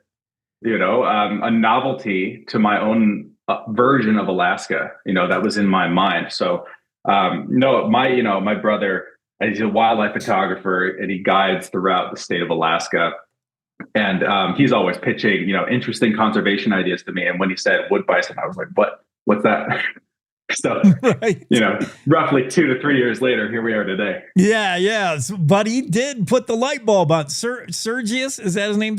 That's right. Yeah. Sergius, Serge, Snowy Sauce, as my sister used to call him. Yeah. Serge turns you on to this bison. He's a photographer. So, I mean, he really captures these images. He's like, look at this bison. And maybe you said that doesn't look like the one I remember. And he's like, it's a wood bison. They're bigger than the prairie bison you may be used to. I'm showing for folks that are joining our visual. This is the difference. Once you see them side by side, you can start to see the big difference. But the ones that should be native to Alaska, is there an effort to bring them back? Because similar to the prairie bison that once we hear roam the West by the tens of thousands, we're bringing them back in Wyoming. But similar in Alaska, they were hunted, shot to extinction in Wyoming, and in the great West here. It was probably a lot of different reasons why. Some will say it was an effort to make Indians dependent on white man. Buffalo Bill Cody single-handedly wiped out herds. What happened in Alaska? I think 1918, you were just about out of these wood bison. Yes, sir. Yeah. Honestly, I'm not the person to ask. I've been curious about it too. I think we have a very scarce understanding of that period where the bison were kind of phased out, to put it, neutrally. Yeah. I believe we know that hunting was a part of it, but he didn't have the same level of population expansion westward into Alaska that you did, in the lower 48. So I'm sure hunting was a part of it. But I think there were some climate, components as well, changes there. There have been interesting changes throughout the state. The Kenai Peninsula, where I grew up in Homer, now famous for its moose populations. In the early 1900s and before, it barely had any moose. And it was a series of giant forest fires that, whether it was man-made or not, again, debated, but changed the landscape, and then moose love these new shrubs. But anyway, just an example of, things change. So I believe hunting was a part of it, but to what extent, I'm not sure. Yeah, so the why may be up for discussion, but you're going to cover the return, the comeback of the wood. What is the wood bison? About 15% larger than the plains bison. Different habitat. It will be.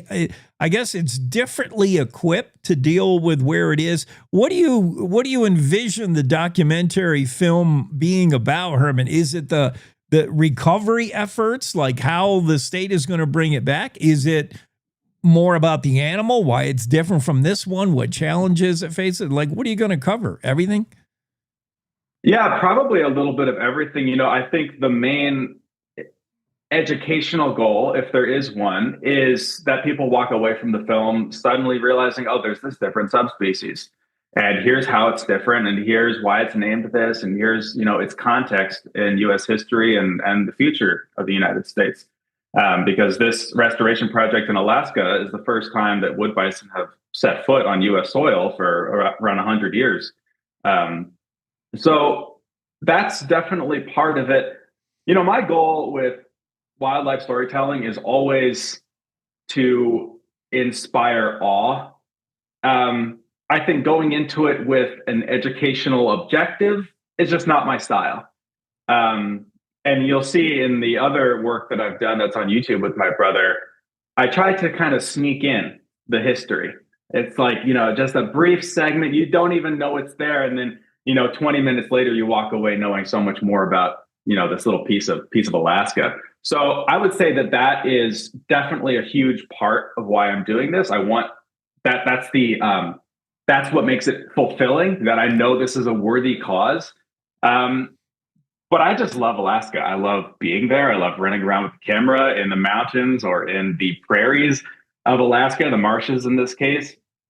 And so, and I'm fascinated by my brother's photography process. And so I'll be showcasing that and the images that he captured of the Innoko bison last spring, or what year are we in? Just a few months ago, are beyond my wildest dreams. And people, if you think you know what a bison looks like, try seeing it in 35 below with a moon set on the horizon. Then you'll walk away thinking different. But so there are lots of motivations. And another piece of it is last spring of 2025, we were out in Minto Flats near Fairbanks with the Alaska Department of Fish and Game bison team, Tom Seaton, Luke Rogers, Darren Bruning, excellent guys. And we were really kind of trying to showcase their process. What is it that, makes them tick? What motivates them to work? I mean, in some cases, decades on this restoration effort. And then what's unique to their approach. And I really it's a huge part of my goal to include that, because they have had different results than so many other agencies. This Minto release that they just did in 2025, they didn't have a single injury or a single death, and they had 60 bison contained for 9 months, which, as far as I know, there's never been a soft release that long with that many animals with no injuries. So they've done an excellent job there. So the storytelling, the adventure, the conservation element, and then also, uplifting these agencies and individuals that have made it their life's mission to support Alaskan wildlife. Beginning with inspiring awe. I mean, that's where it starts. You inspire awe in a polar bear, a lynx, and then people can take it from there. If they thirst for, I want to know more about the history, I want to know more about conservation efforts. But starting with, this is the animal, man, and showing it in its habitat.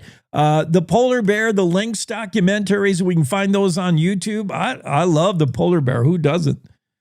Yeah, that's right. Sand Crane Hill Productions is the name of my company. And, if you ever see a nice wildlife shot, you'll know that my brother took that shot.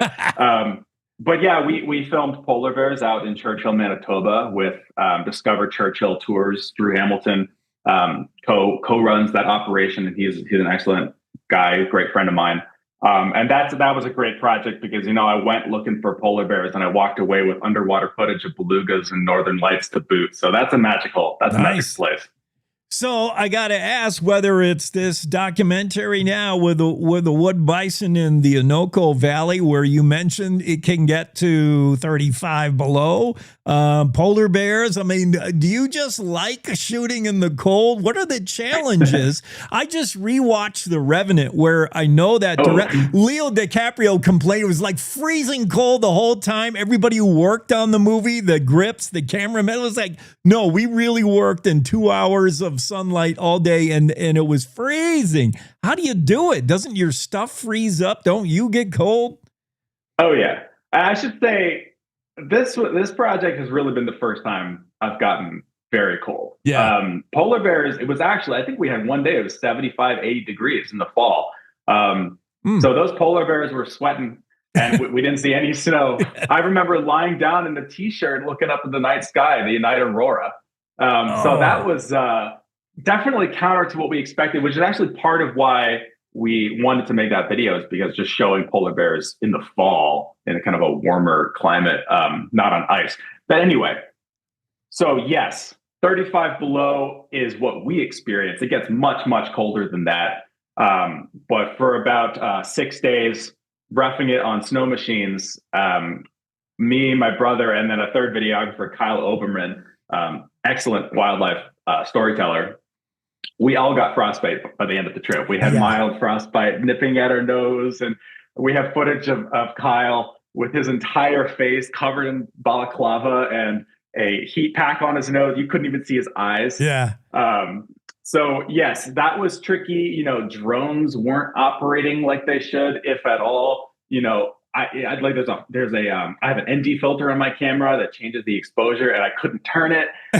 You know, your fingers get numb in like 30 seconds. So yeah, it's very, very challenging, but that's part of what draws me to this work as well. Yeah, we're talking about Winter Prairie. This is a must-see. I can't wait to see it following finding the bison of Anoka Valley, Winter Prairie. So it's all shot in the can, as they say, in post-production now. When can we see it? Yeah, it's all shot. I'm editing it now. Yeah. You know, I can't exactly, I don't know when it's going to be done. As soon as humanly possible. And then, you know, there's also, there's always more you can add. You know, there's different elements to the story that I may or may not include. Like, for instance, there was a bison that wandered, I don't know how many miles, at least hundreds of miles south of the initial release spot in the Anoka Valley. And it was a loner. It was a female bison, and it was stopping off at all these native villages along the Yukon, and ended up being shot by accident, mistaken for like a brown bear or something. So this tragic sort of weird story that we don't have footage of, but it's so interesting. I really want to find a way to tell it. So that will take some work. And then, you know, the list of people that have spent their lives dedicated to wood bison is endless. And there are some people that come to mind. The first one is Wes Olson. He's in Elk Island National Park, or he's right by there in Edmonton, Alberta. And he is just an expert on all things plains and wood bison. And that was the source herd for the bison in Alaska. So, you know, talking to him on camera would be fascinating. I would consider him a friend now, but there's all these different things. Another piece is the Alaska Wildlife Conservation Center near Anchorage. They housed the bison for, I think, from 2008 to 2015. When they were waiting to be restored to the wild. So, you know, all these key components that you could incorporate. But we've got the main adventure element there. We've got me crashing on snow machines and us getting stuck in snow and our snowshoes falling off. So, yeah, and I would just add, it's all of these things. But the thing that I think will make people want to watch it, that I hope will make people want to watch it, is just two brothers out in the woods. You know, we want to go find an animal. Right. And we're just having fun, you know? And that's a little bit of a departure from, you know, anything previous where you were behind the lens. This is the first time you and your brother are actually incorporated in the story. That'll be interesting. Yeah. And I think, you know, it's just such a key part of what we do. And whenever I'm out filming with him, you know, I'm thinking the best parts are off camera. You know, it's us just being brothers. Yeah. And I don't have a particular interest to be on screen, but I figured if we're going to go the length and tell a story of this sort of epic magnitude, spanning, you know, a year and a half of filming and this sort of iconic historic moment, we should incorporate a little bit more of a personal touch. So. Yeah, so I know the official title is Winter Prairie, Finding the Bison in Anoka. If I could give you the new subhead, it'd be Hannan Brothers Goofing Around in Alaska. or as we were known in the Anoka Valley, the Bison Bros. The Bison Bros messing around in Alaska. You have got to tell the story of that lone bison who just did her own thing. That somehow you got to make that happen. I think that's interesting. Thanks for saying that. Yeah, I hope so. All right. Well, thanks for being here. I appreciate it. All right. Thanks, Jake. All right. Yeah, fascinating stuff. Be watching for that. Go ahead and watch the other documentary he's done now. We mentioned about the polar bear and the lynx. Herman Hannan, documentary filmmaker, joins us, and he's searching for the elusive wood bison. Is it the kind of weather bison going to want to run around in? We're going to find out now when we talk to Don Day and the day weather forecast. That's next, right after I pop Herman out of here and bring Don Day in. It's a lot of technical engineering known as mouse clicking. All right. Here is Don Day. So the carnage is over in southeast Wyoming, I think. Are we digging out from snow. Do you have any numbers to share with us, Don? Well, what kind of numbers are you looking for? How much water are we, water content, inches of snow? You said is hard because it kind of, it's such heavy, wet snow. It condenses into itself. It melts. Yeah. When you get a spring snow, I mean, everyone was like, if you're not measuring it as it falls, literally, it compacts. And so it's really hard to say, hey, we got a foot, and you look out the window and it looks like 6 inches. Well, if you measured it as it fell, it probably was a foot. But to answer your question, most areas where it stayed snow throughout the whole event, 8 to 10, 11 inches was really common around Laramie and Cheyenne. Now you get up into the foothills between Laramie and Cheyenne, you're looking well over a foot. We've got some of the mountains in northern Colorado, they got 2 to 3 feet of snow. But once you get below about 5,500, 5,000 feet, any snow that fell was just mainly on the grassy areas and the cold surfaces. Water content, though, for parts of Laramie, southern Albany, southern Carbon County, many areas got more than an inch, inch and a quarter. All right. Are we close enough to Mother's Day weekend where we can say we're turning a corner on this whole winter thing, or maybe not yet? Well, maybe. We've got 2 little systems coming through. One today that's going to bring some scattered showers and thunderstorms to parts of Wyoming. There's a break in the weather tomorrow. Tomorrow, pretty nice. Another wave will bring scattered showers and thunderstorms to not all, but parts of Wyoming Saturday. However, just in time for Moms, the weather clears out and Sunday looks great. Sunday looks really nice. 60s, lower 70s. The thunderstorm threat really drops off, and there'll be areas pushing 80 Monday and Tuesday. That should reduce the complaint emails in Donde's inbox. People complain no matter what. People complain when the weather's nice, because if the weather's nice, it's too dry. If the weather's cold and wet, they complain because it's too cold and wet, and they wish it was sunny and warm. So there's no pleasing. It's Thursday. I need a golf weather forecast for me. And then there's people who want golfing weather. I want to golf today. Yeah, so annoying. Thanks, Don. Your forecast is always great for me. Bye. Don Day weather forecast, Cowboy State Daily.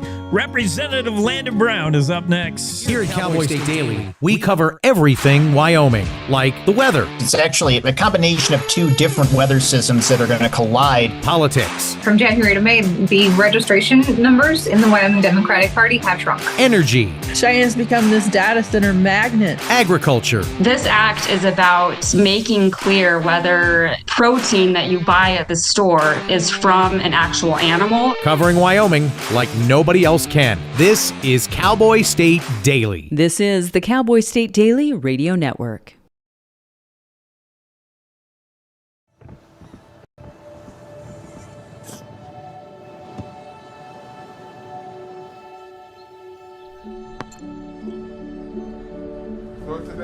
I don't remember how it started.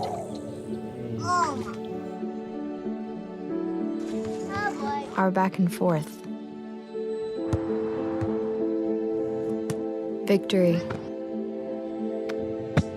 Fumble. Repeat. It always came back. Dad! Okay, here we go, throw it! Yeah. You probably don't remember what you told me, That was perfect. but I heard every word. Nice.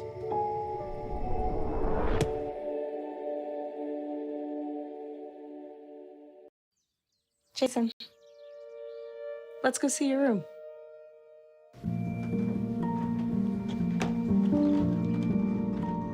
What do you think? We kept it a little spare, so you can decorate it how you like.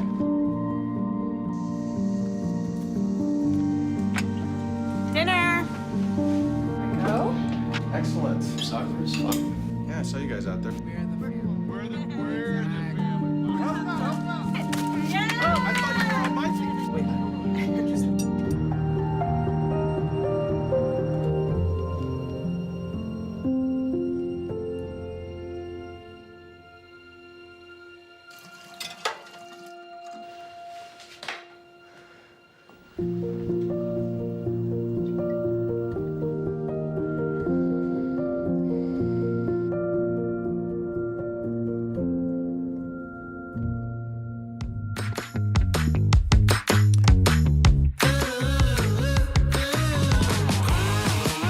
All right, on to the next, into the Zoom room with Representative Landon Brown, serving folks in the Cheyenne area. House District 9 since 2017. Mostly we're interested in his work on committee, and here's why. The recent story of the Cowboy State Daily, the Highway Patrol is down dozens of troopers. They're shorthanded, and they're kind of handcuffed in their hiring ability and ability to pay the troopers. That's overtime situation. Myriad reasons why there's not enough highway patrol troopers. It's complicated, and that's why we need this guy.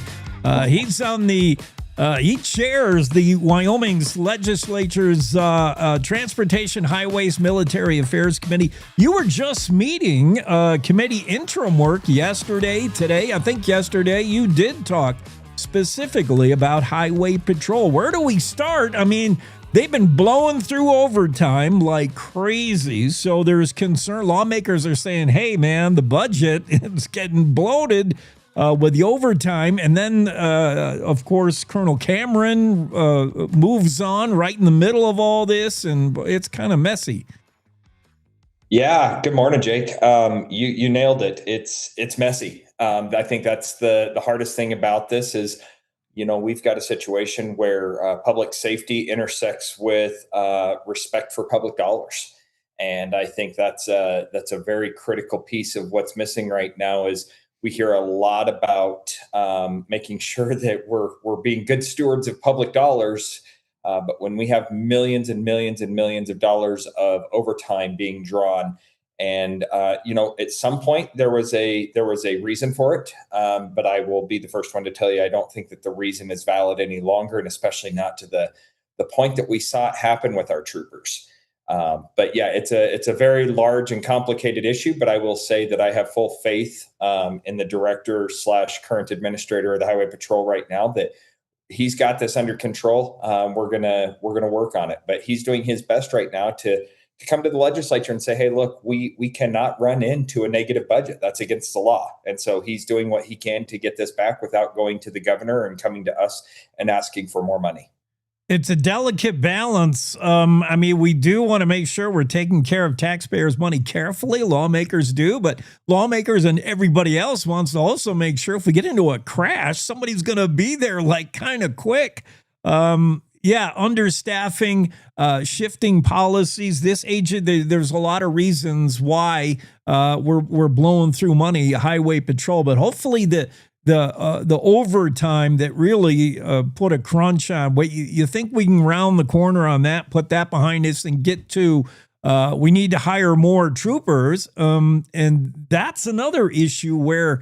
I don't know they're being paid enough. There was an attempt to push a 3% cost of living going through. Where are we? What have lawmakers done, Representative Brown, to get Highway Patrol troopers paid enough? Because one issue we've heard from that agency is guys take other jobs. They'd rather be a sheriff deputy or they'd rather be a trooper in another state because the pay isn't great for Wyoming Highway Patrol.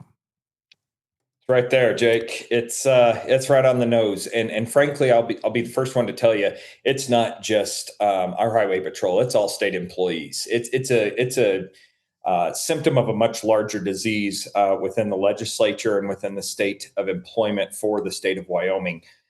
There's a lot of consternation on giving state employees pay raises on a regular basis. When I came into the legislature, the last time an employee of the state had seen a pay raise was almost 10 years. And we finally worked at giving employees those pay raises. And then we heard people through the session say, well, these employees got a 20% pay raise. Well, they did, but it was also because it took them 10 years to get there. So they got a 2% pay raise over the course of 10 years. The problem with that lies exactly what you're talking about, public safety. And we start losing these troopers. At one point, our agency for the state patrol was down over 85 troopers at one point, which means the amount of overtime that these troopers were using to respond to calls across the state on their own was going through the roof. And I want to be clear that at no point has there been a call out to say you are not supposed to do your job. Director Westby made it very clear in his order. He sent it to both myself and Chairman Pappas as well, that if you are working overtime, you're just going to be doing comp time. You're not going to be banking overtime pay on this. And we expect that these people show up to these crashes, show up to these calls and when people are called out. So there was at no point in time saying once you hit your 40 hours, you just go home and wash your hands of the public safety aspect of your job. So I think that's really important to call out, but I think it's more important to call out the fact that this is a bigger symptom. And we have a bigger issue across the state is making sure that our employees are paid well across the state, because they leave for the sheriff's department in their local community, for their local city police force, or they go to Utah or Colorado where they can make $10,000 more a year doing the exact same job, and maybe even and be home in a little bit more oftentimes, than having to spend midnight or 1 o'clock in the morning coming out and doing those calls in the early mornings, because they have a much larger agency. So there again, it's a lot to unpack. It's not as simple as black and white that they overused their overtime, so we're going to cut it, and that's just what happened. That's just not how these things happen. There's a lot more intertwinings that occur. Yeah, well, what happened. Moving forward, we should. I would think there'd be some sense of urgency when you talk about inadequate pay causing understaffing. If that's in the, a county clerk's office, and maybe you pay your property tax and it takes longer to do paperwork, okay. But if it's safety issues, and if it's getting a trooper to arrive at a situation, I mean, that's for me, that's a little more urgency, a little more important. So let's get these guys paid. What happened with the COLA, the cost of living? That was something I think you were behind, and I don't know if we got it across the finish line, but we did get a boost for state workers in general, boost in pay, yes? We did, yeah. And that was actually an ask by the Highway Patrol Association. That was actually something that they invited me to come hear their words. The original pay increase that was built into the budget from the Joint Appropriations Committee was strictly for troopers on the ground, and that was it. And snowplow drivers. Those were the two that were going to be allowed to get these pay raises. It wasn't dispatchers, right? And I'll be honest with you, our troopers can't do their job without the people that are behind the radios doing the dispatch work. Yeah. So I ran an amendment during the session, and the House, resoundingly defeated it to make sure that our dispatchers were paid adequately. I also said, hey, look, if we got those people that are, public safety, we need to make sure our DCI agents are paid. Those are the ones that are taking, or I'm sorry, not DCI. It was, we actually did it for our corrections people, in our prisons. And I said, hey, look, those people are taking care of stuff. Why are they not getting a raise? And it was more to make a point here that we have a lot of people that deal with public safety. Pretty much everything that we do at the state level is dealt with public safety. And so we did get that 3.5% pay increase across the board for all state employees, which was the ask from the Highway Patrol Association. They were very humble in their ask, and they said, hey, look, we're no more important than any other state agency. We just want to be treated fairly and adequately. And we do think that we need to have our troopers paid adequately. And they were seeing it that they were losing good quality talent, 10, 15, 20-year veterans of the agency leaving ship to go to their sheriff's office and be home at 5 o'clock every night. And so we heard that loud and clear. Luckily for us, we were able to get the governor's position, which was to get that pay increase across the board for all state employees. What I'd like to see in the future is us making sure that that's a continued effort so we don't fall behind and we don't have this issue in the future. Representative Brown, just circling back to I think it was House Bill 1 and your amendment to include dispatchers in with the troopers for a boost in pay. Was the resistance the sheer dollar amount? Because I know there was penny pinching concerns the entire budget session, or was it or people believing that, the troopers are the ones with the badges, the ones we got to pay, not the dispatch. There's no trooper without the dispatcher. What was the pushback there? To be honest with you, that's one of my frustrations that we had during the budget session is there was lack of discussion when it came to these budget amendments to try to put in some of these governor's recommendations. It was just a very much a stand up and vote block of, Well, this is something that we didn't bring from the Joint Appropriations Committee, so vote no. And there was no real rationale behind it, right? And exactly what you just said and exactly what I said earlier, you don't have a highway patrol that is up and operational without the dispatch agency. You don't have a snowplow driver that is able to get out there and plow the roads without a TMC operator. Those people are critical to the success of the mission of WYDOT. And, the pushback was, nope, we don't think that they need it. Nope, we didn't hear it from anybody else. This is where we need to put it, is for snowplow drivers and for highway patrol troopers. And that's just not the case, Jake. We need these people to be paid fairly across the board. We did get one law passed, House Bill 41, that would boost payouts to troopers, but they'd have to die to get it. It was death benefits. That was good. That was important.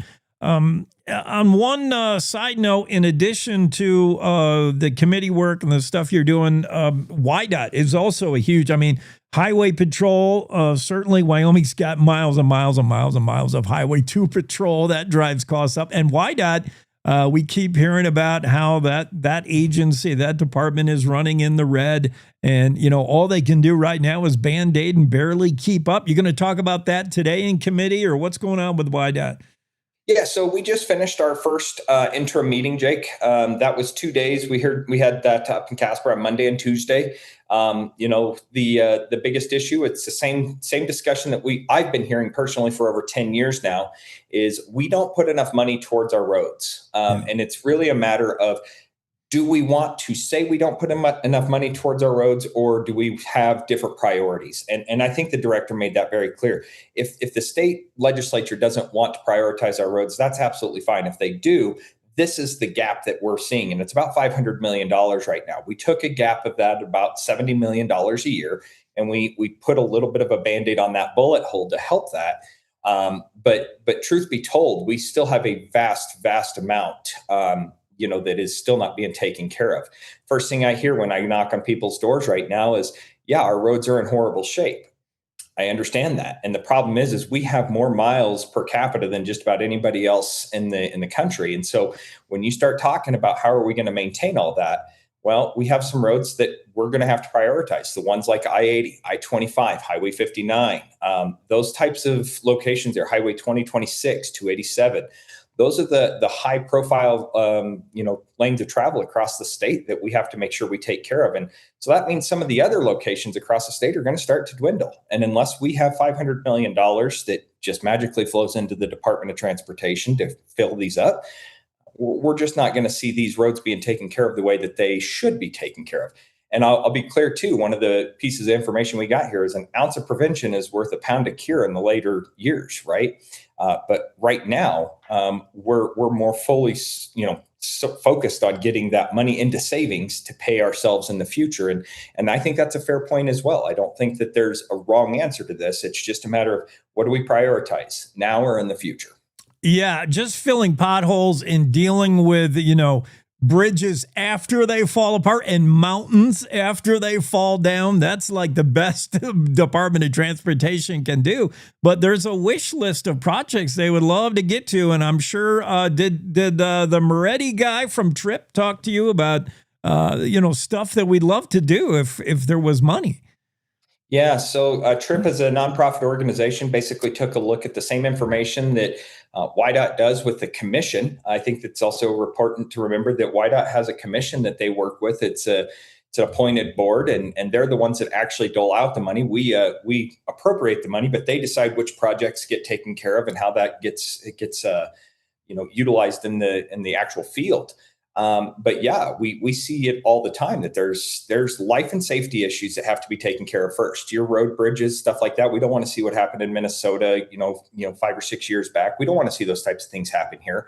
So you see our contractors across the state. And I think that's another thing that's really important for people to hear is WYDOT is not taking this money, and it's not government money. This money is going to our contractors. This is going to your next door neighbors and being utilized to employ them and have them work on these roads and bridges and stuff like that. Most of WYDOT is just pass-through funding. It really, truly is. There's some engineers and stuff like that, but that is to make sure that our contractors are doing their job. But we have plenty of high profile stuff, and you're going to see some here in Cheyenne. Highway 30 in Del Range Boulevard and that intersection all the way out towards Christensen Road. That's something I've been working on for about 7 or 8 years with YDOT to make sure that we have life and safety issues taken care of, because the explosive growth on the east side of town that borders my district, we've had a few deaths in this area. And, those are issues that we pushed up the priority list with a lot of work to make sure that this was rational. It wasn't just a knee-jerk reaction, and that's why it's taken 7 years to do it. But YDOT's doing it, and they see the value and the benefit of making sure that we have safe roads where the growth of population is going. Representative Landon Brown joining us. He's chairs the committee that's just met a couple of days. Interim meetings going on, committee work of the Transportation, Highways, and Military Affairs. Thanks for the work you're doing there, Representative Brown. That's not a job I would want right now. A lot to get to and not enough money and time to do it. Oh, man. I appreciate you, Jake. I appreciate all the kind words, and I appreciate the hard work that our troopers and our YDOT employees do on a regular basis. They're the true heroes out there. Yeah. Good words. Hey, thank you. Have a great day. You as well. Thanks, sir. All right. We'll be right back with more after this. News happens at any time, any place. That's why at Cowboy State Daily, we're dedicated to the stories that matter, with reporters stretching from your hometown across Wyoming and beyond. It doesn't matter if it's happening in Yellowstone, the capital in Cheyenne, or the most remote slice of Wyoming. With over 150 years of combined journalism excellence, if it affects Wyoming, it affects you, and we've got it covered. Upstream from the herd, we're Cowboy State Daily. You're listening to the Cowboy State Daily Radio Network. You know you don't have to wear your PT gear anymore, right? It's comfortable. So how's civilian life treating you? It's fine. When I got out, I didn't want to admit that there was anything wrong because I felt like a failure. And then I realized, there's nothing to be ashamed of. So I started talking to someone. Maybe you are fine, but if you're not, it's okay. Thank you. If you or a veteran you know needs support, don't wait. Reach out. Find resources at va.gov/reach. Logan Wilson here at the M Building in Casper, Wyoming. They do more than just support businesses and private events. They support nonprofits by offering reduced rates to help the community thrive. The staff here at the M Building have been incredible in helping me organize a fantastic event. They are great partners for those who want to make a positive impact on the community. Come check out the M for your next event.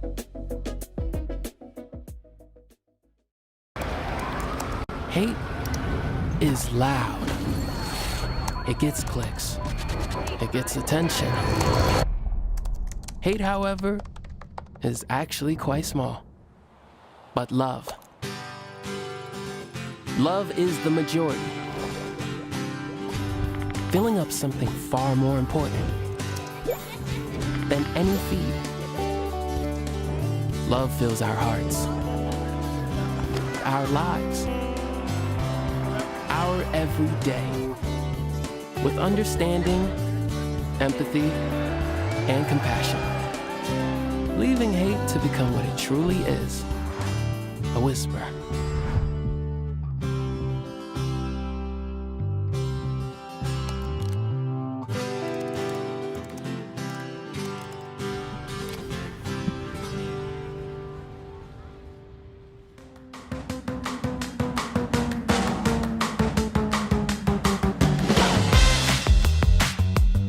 We're back from break. Cowboy State Daily Show with Cowboy State Daily journalist Colby Fedor. Her story, we were just talking about your story, Colby, about how Highway Patrol, there's not enough troopers, they don't get paid enough, and that has put a little pressure on some of the more local law enforcement folks.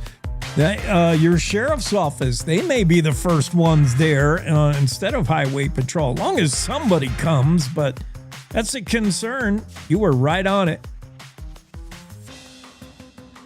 Yeah, I talked to a dispatcher who retired in December after 40 years, and she talked about being the voice on the other end of the call when you're desperate for help and you're going, how long is it going to be? When are they going to get here? And those longer call times can definitely be a concern for people, especially if they're stranded or, if they're hurt, if there's been an accident.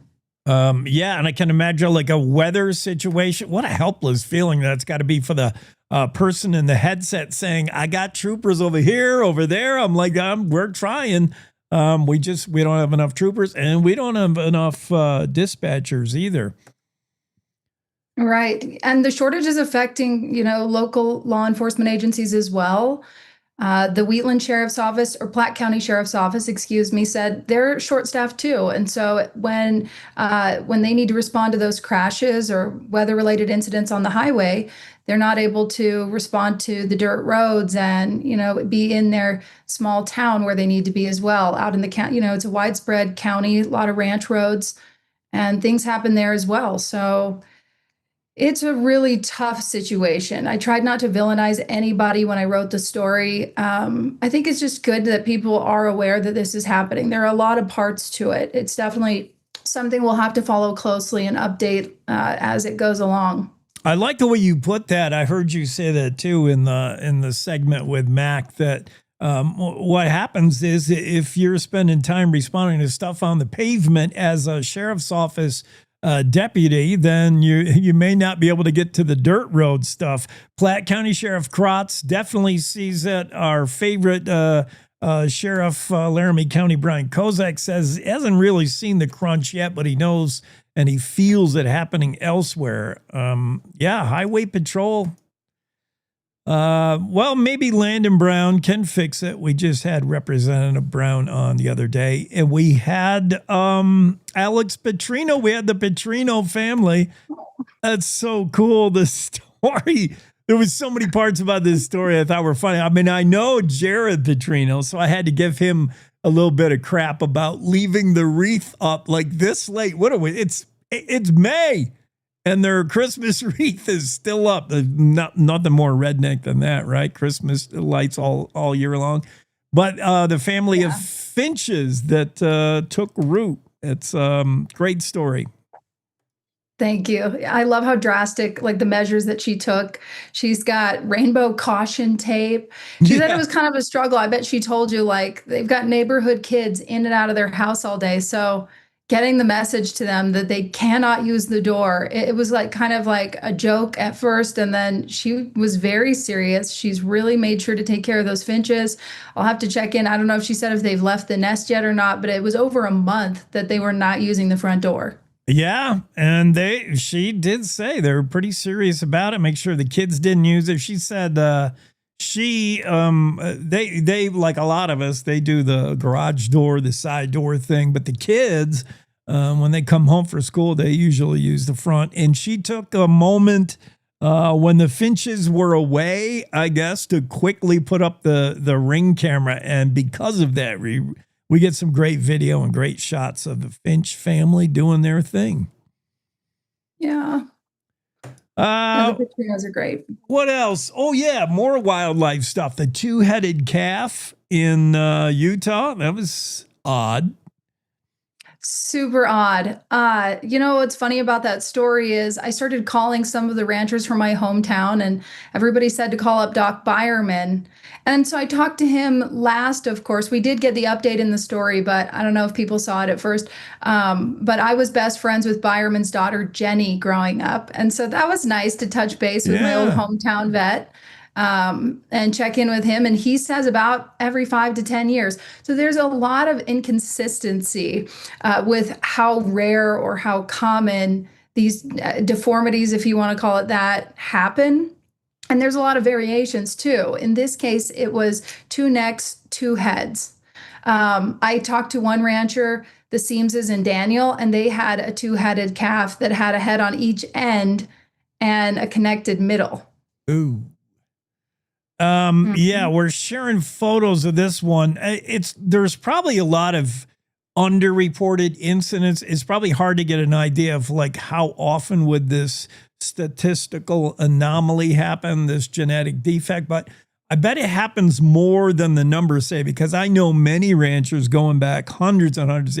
If they get a calf like this, like if it doesn't die right away, they shoot it.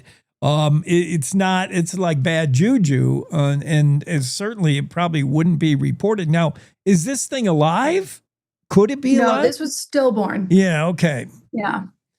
And the lady I talked to in Utah, she sees it as a blessing. She was really excited that it happened on their ranch. Yeah. Their ranch has been in their family since like the 1870s, she said. So then this is the first time anybody on the ranch has documented it happening, and she's delighted with it. They're going to donate the skeleton and the organs to science, and then keep the hide, which she wants to have taxidermied.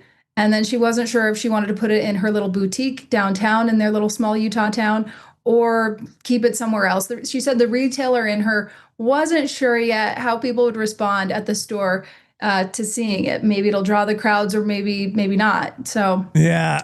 I'm not sure how I respond to it either. I mean, it's weird, but it's fascinating. It's one of those things that you like can't help but look at. You can't turn your eyes from it. Yeah, I guess it happens. Let's go to crime. Crime is fun. Okay. What about this Lander kid who the headline, Lander's stabbing suspect says he wants to apologize to the victim face to face. I would make sure you frisk him before he does that. After all, he did stab once, allegedly. Right. And he is being held on a $1 million cash only bond in the Fremont County Detention Center. I tried really hard to get a mugshot because Lorenzo Hopper is 18 now. I don't know who I've got to sweet talk or bribe to get a mugshot, but they've made that kind of hard on me. I always want to tell police that's interference with a journalist. That's a misdemeanor. No.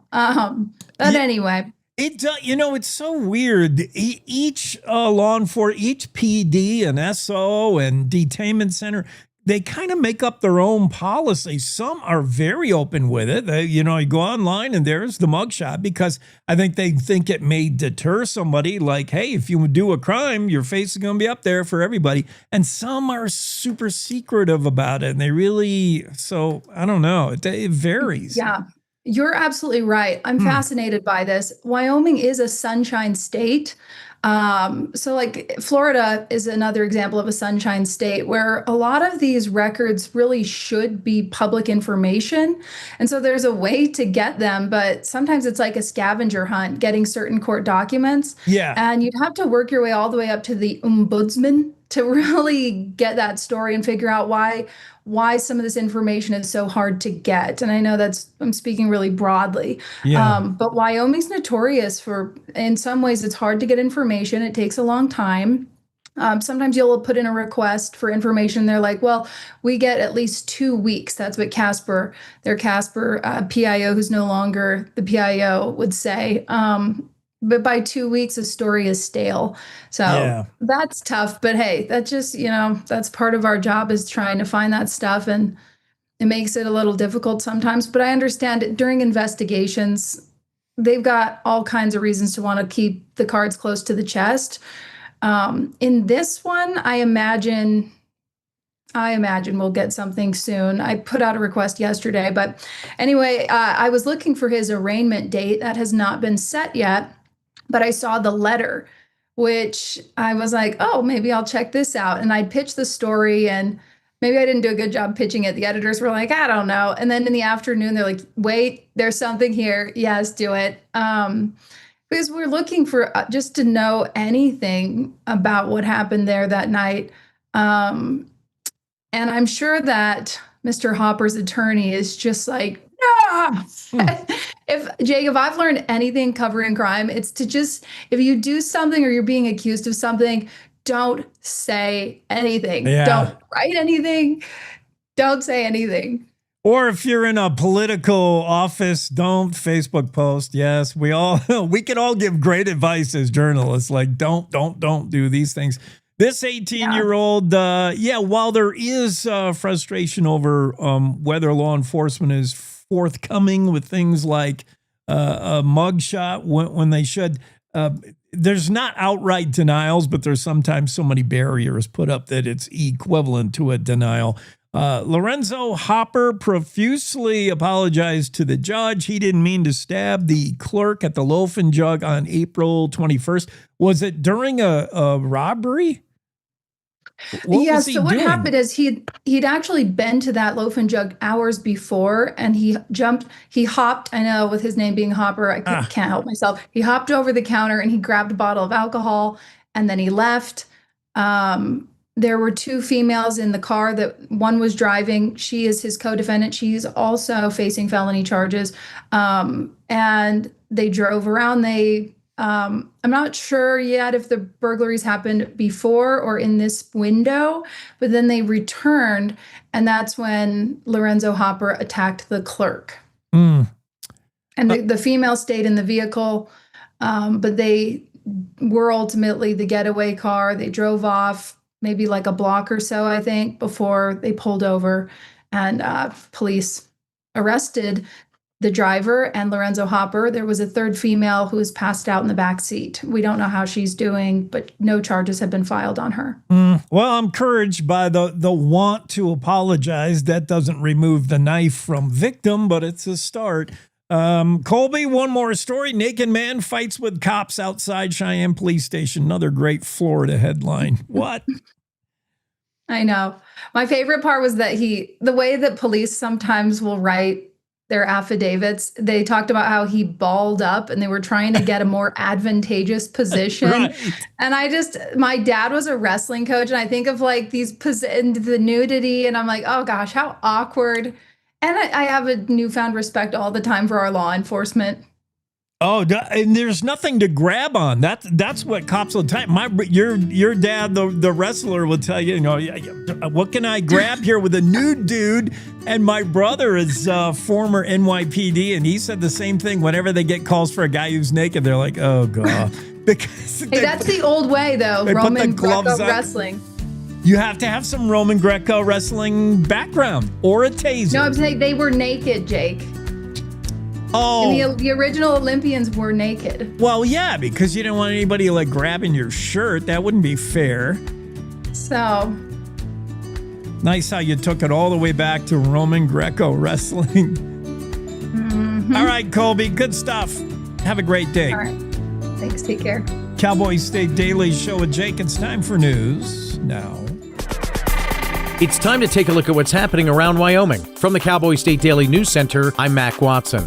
Bridger Pipeline says it already has commitments for around 400,000 barrels per day of crude oil. Cowboy State Daily's Renee Jean reports the company says it's almost enough to greenlight construction of the 650-mile pipeline. President Trump just signed the cross-border permit to this pipeline last week. They already have 89% of the commitments they need to move forward with this pipeline. They said they would build this pipeline if they got to 450,000. So that's 89% of what they said they needed. It's going to use some of the infrastructure that abandoned Keystone XL used. Environmental groups are already signaling that if they say any evidence that this is not being considered as extensively as they think it should be, that they will see us in court. The pipeline must still clear a federal environmental impact statement as well as gather a multitude of state and local permits, even as an emerging coalition of opponents have already signaled they're ready to fight the pipeline in court.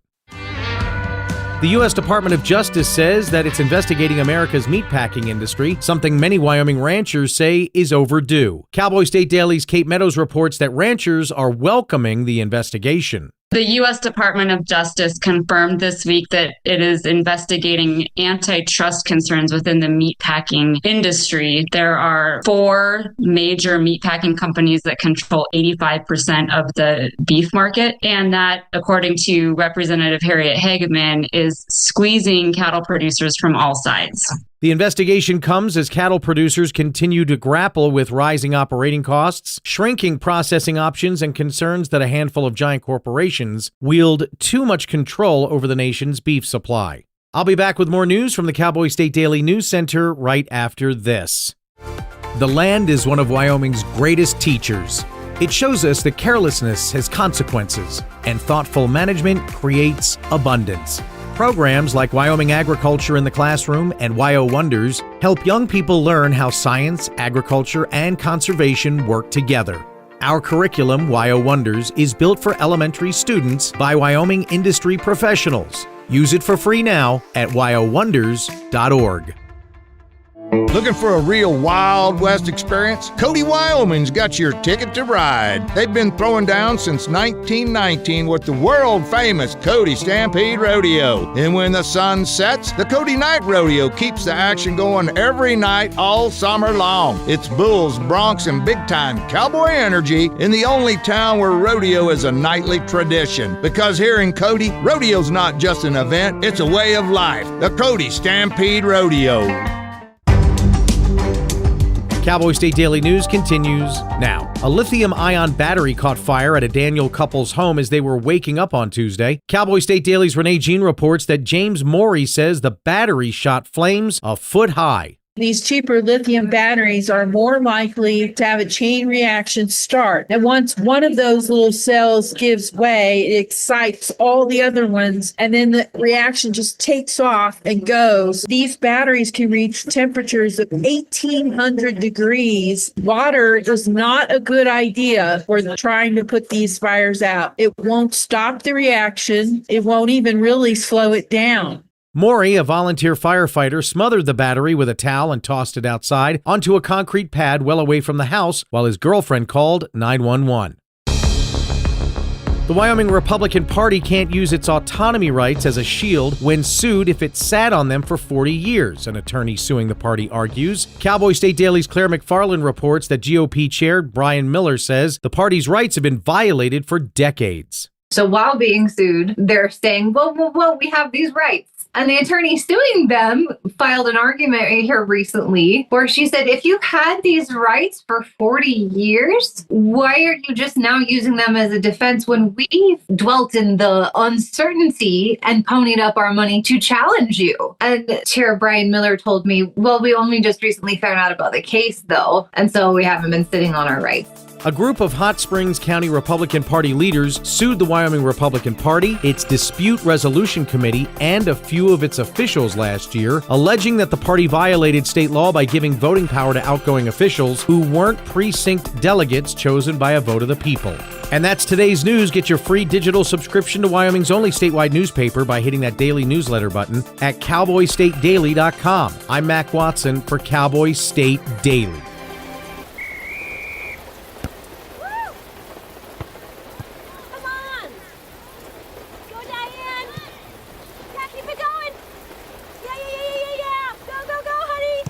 If you love them enough to drive an hour to cheer them on as they get beat 11-0 in the rain, then surely you'll check nhtsa.gov/the right seat to make sure they're correctly buckled in the back seat. Throw that ball, Diane. Woo! You got this.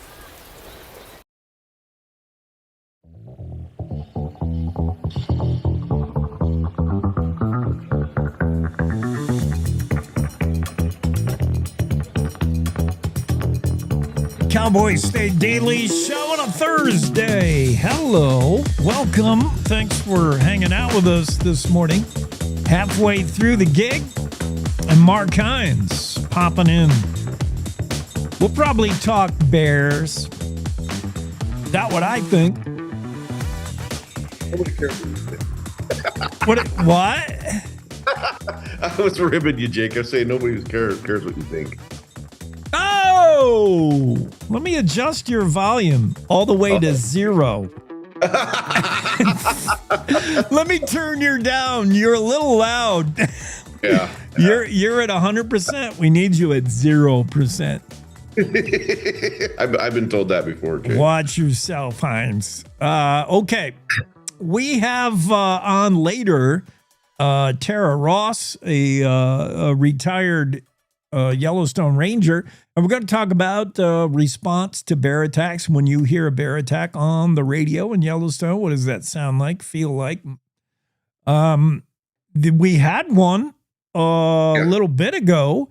Yeah, they do. They happen from time to time in Yellowstone. Oh, yeah. Your story today, day after the 2 hikers mauled by a grizzly in Yellowstone, tourists were yelling at the rangers, telling them they're too close. What? Yeah, well, you know the old saying, Jake, is as soon as you think we've hit bottom, somebody grabs a shovel and starts digging. Yeah, I mean, I don't know. What are we trying to say here in this story? Are these like some Karens that think they know it all, or what's going on? I don't know. I just think that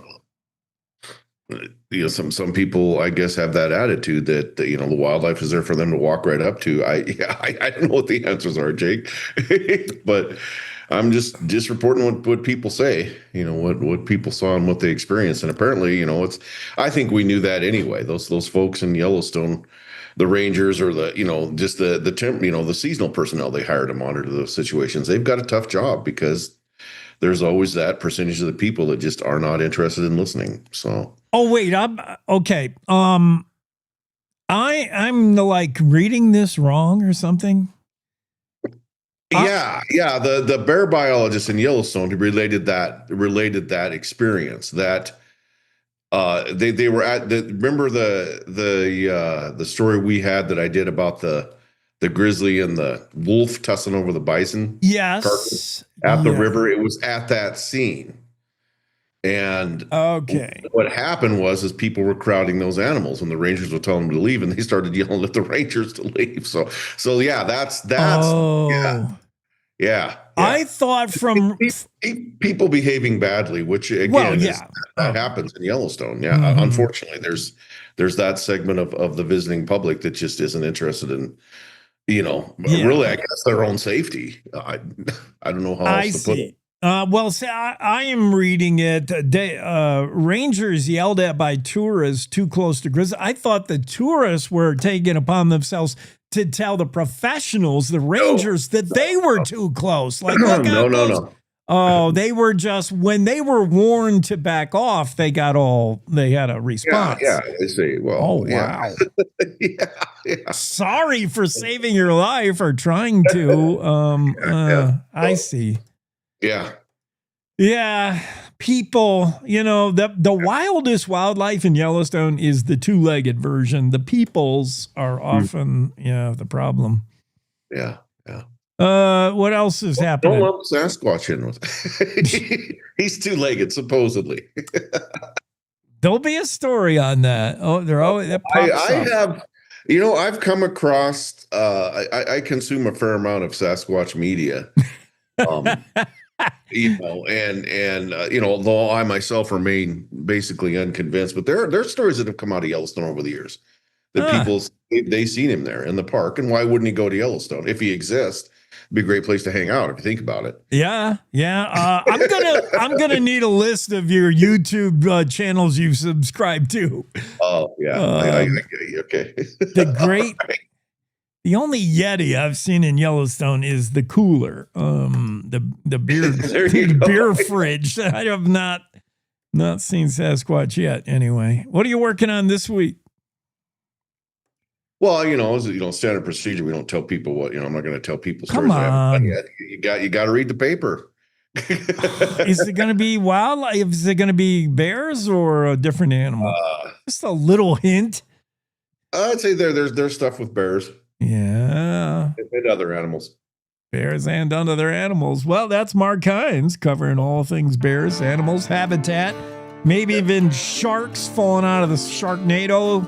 It could happen. I don't know. Or Sasquatch, yeah. If it does, you'll hear it here first from Mark on Cowboy State Daily. All right. Thanks, Mark. All right, thank you. Bye. Cowboy State Daily Thursday show. A lot of great stories over the last 24 hours you should maybe check out.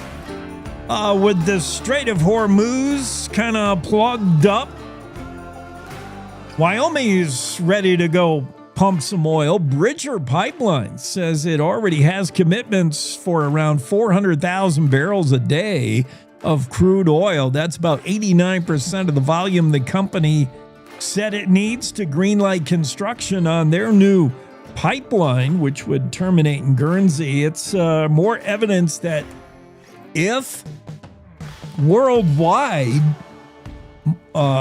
prices and market stuff and oil is so fluctuating. I mean, look what one hurricane in the Gulf does, or one war in the Middle East does to price at the pump. If we could just be a little more sure about oil as a commodity, and to do that, that sounds like Wyoming's job, to start domestically ramping up production of oil. And with the new regime in Washington, it sounds like we're able to do that and get to some oil production right here in Wyoming. Check out that story. That's from Renee Jean and Bridger Pipeline, moving 400,000 barrels a day. That sounds like a lot. The commitments there, the drilling and the oil producing is coming. Mark Hines, who was just with us day after that bear attack, that mauling in Yellowstone, right around a very popular area, certainly is very close to Old Faithful, and still waiting to hear a follow-up on the conditions of those two victims. Andrew Rossi's following that closely. We'll let you know as soon as we hear something from the hospital. But yeah, still have situations where rangers and biologists in the park try to tell people 100 yards minimum, back off, and the people just complaining or yelling back at those wearing the badge. That takes some nerve. I guess when you pay $100 for your day fee at Yellowstone, if you're not from this country. We heard about that yesterday. Andrew Rossi said that Cam Shawley, superintendent of Yellowstone, is happy that we're stinging out of country international travelers $100 a day to get into Yellowstone. Is it worth it? Yellowstone's like nowhere else, obviously. You find another Yellowstone you want to go to. It's one of a kind. If you've made the effort to come all the way here from wherever, Japan, China, Germany, France, are you going to balk at $100 to actually get in? Probably not. It seems high to me in some ways, but then, of course, the revenue, that sounds good, the revenue that it'll generate. But maybe after you shell out $100 and then some ranger tells you you're too close to a bear, might make you a little salty, might make you say, hey, I paid my money. If I want to get close to this bear, mauled by the bear, eaten by the bear, I can. $100 says I have the right to do this. Kate Meadows' story about Wyoming ranchers saying it's long overdue. The Department of Justice looking into federal meatpacking plants. There are basically 4 big heavyweights, including Tyson. We all know about Tyson, or we know the name. Is there monkey business going on? Is there a monopoly going on? One Cheyenne area rancher, Mark Eisel, who's also the former head of some national agency. We had Jim Magagna on earlier from the Wyoming Stock Growers. He said it's a good thing to look into whether these 4 major processing plants are collaborate at all. Are they the reason that the price point goes up significantly? It's being looked at. Ranchers have been saying that for a long time, that one of the problems with the whole industry is processing plants. There's not enough choices, but Department of Justice finally listened. They're looking into it. That Wyoming couple jolted awake when a lithium-ion battery caught fire. Renee Jean has a story about that couple in Daniel. My favorite part of the story was Renee saying that the guy smothered the battery in a towel and threw it outside while his girlfriend, and I filled in the blank, and I was going to say, while his girlfriend told him everything he was doing wrong. No, that wasn't the actual story. The guy threw the towel around the battery, threw it outside, and the girlfriend called 911. But in my mind, the girlfriend would be like, here's what you did wrong. This lithium battery just blew up. Renee Jean explains how a lithium battery can blow up, and it's the reason why airlines tell you like what you can do with your batteries because somehow, occasionally, they spontaneously combust. That's not good. What else has happened in the news? Yeah, Colby Fedor was just on talking about the Lander 18-year-old who attempted theft at a loaf and jug and a stabbing of the clerk. I mean, that's a felony. That's a violent crime. To be 18 years old, stabbing somebody and stealing from a loaf and jug. You're not on a good life career. You're not on a good path. And the Lander, apparently this 18-year-old says, "This is not me." He said, quote, "I am not a violent person, nor am I a thief." Well, your actions show otherwise. And he did admit to that. He said, "Though my actions show otherwise." Well, this 18-year-old, there's still plenty of time to turn your life around. And yeah, it may begin with an apology. Whether he is offered a face-to-face apology to the victim, we'll have to see. But Colby Fedor has that story. Weston County commissioners. Oh, Weston County. That ongoing Weston County clerk situation.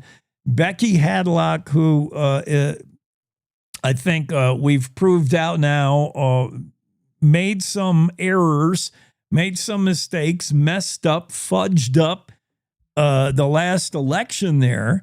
Didn't forthright come clean with that. She didn't say, "All right, I messed up." It wasn't until it was found out. And then Secretary of State Chuck Gray said she should be removed. The governor at one point said, yeah, there were some wrongdoings, but not bad enough to kick her out of there. Finally, there was a subpoena. She blew that off. And then after all this drama, Weston County Clerk Becky Hadlock did just recently step down, finally retire. I mean, a year ago, I was thinking to myself, Clerk Hadlock, just step out of this. This is a hornet's nest. This is never going away. Just how bad do you want this job? And next election cycle, when that seat is up, what are the chances she is elected again? I'm thinking, Becky, just get out of there. She did. And now you would think that's the end of the story, but nope, there's another chapter. The Republican Party chose 3 candidates to replace her. That's how it works now. The party of the person who is leaving the seat, and that would be the Republican Party, they would choose replacements, 3. And from there, the Weston County Commissioners would choose the next county clerk. Well, the problem, according to Claire McFarland, is the commissioners don't like any of the 3 that were proposed. Oh boy, now what? Yeah, Cowboy State Daily Show continues. Adam Myers will be here in a moment. He's from UW, and we are going to go stargazing, y'all. We're going to take a 3D look at our universe. Well, Adam already did. And he'll tell us what it looks like. Gunnar Malm will be here, Laramie County Commissioner. That's all coming up this hour. Next, right after a short break.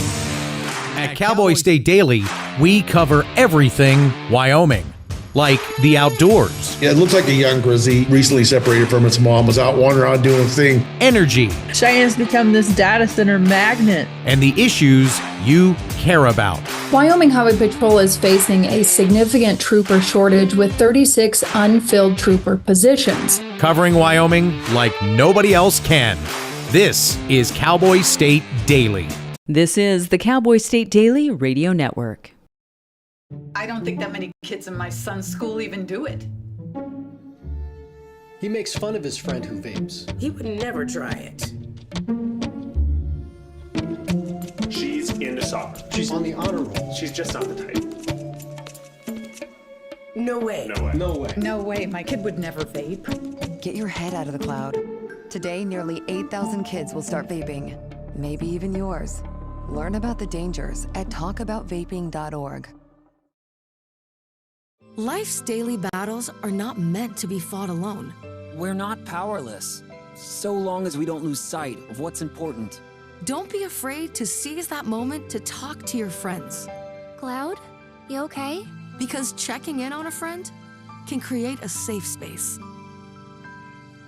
The first step on our new journey. You coming? Reach out to a friend about their mental health. Seize the awkward. It's totally worth it.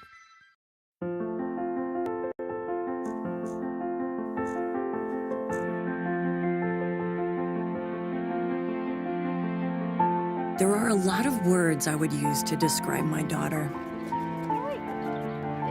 Kind, strong, hilarious. When I think about how much she's experienced in her life, on a journey that we're now on together as a family, I'll make you something to eat, okay? we can't help but be inspired by her every day. Hey, Mom, we're about to start the movie. Oh, yeah, I'll be right there. Okay. So really, we're the lucky ones. Learn about adopting a teen from foster care. You can't imagine the reward. Visit adoptuskids.org.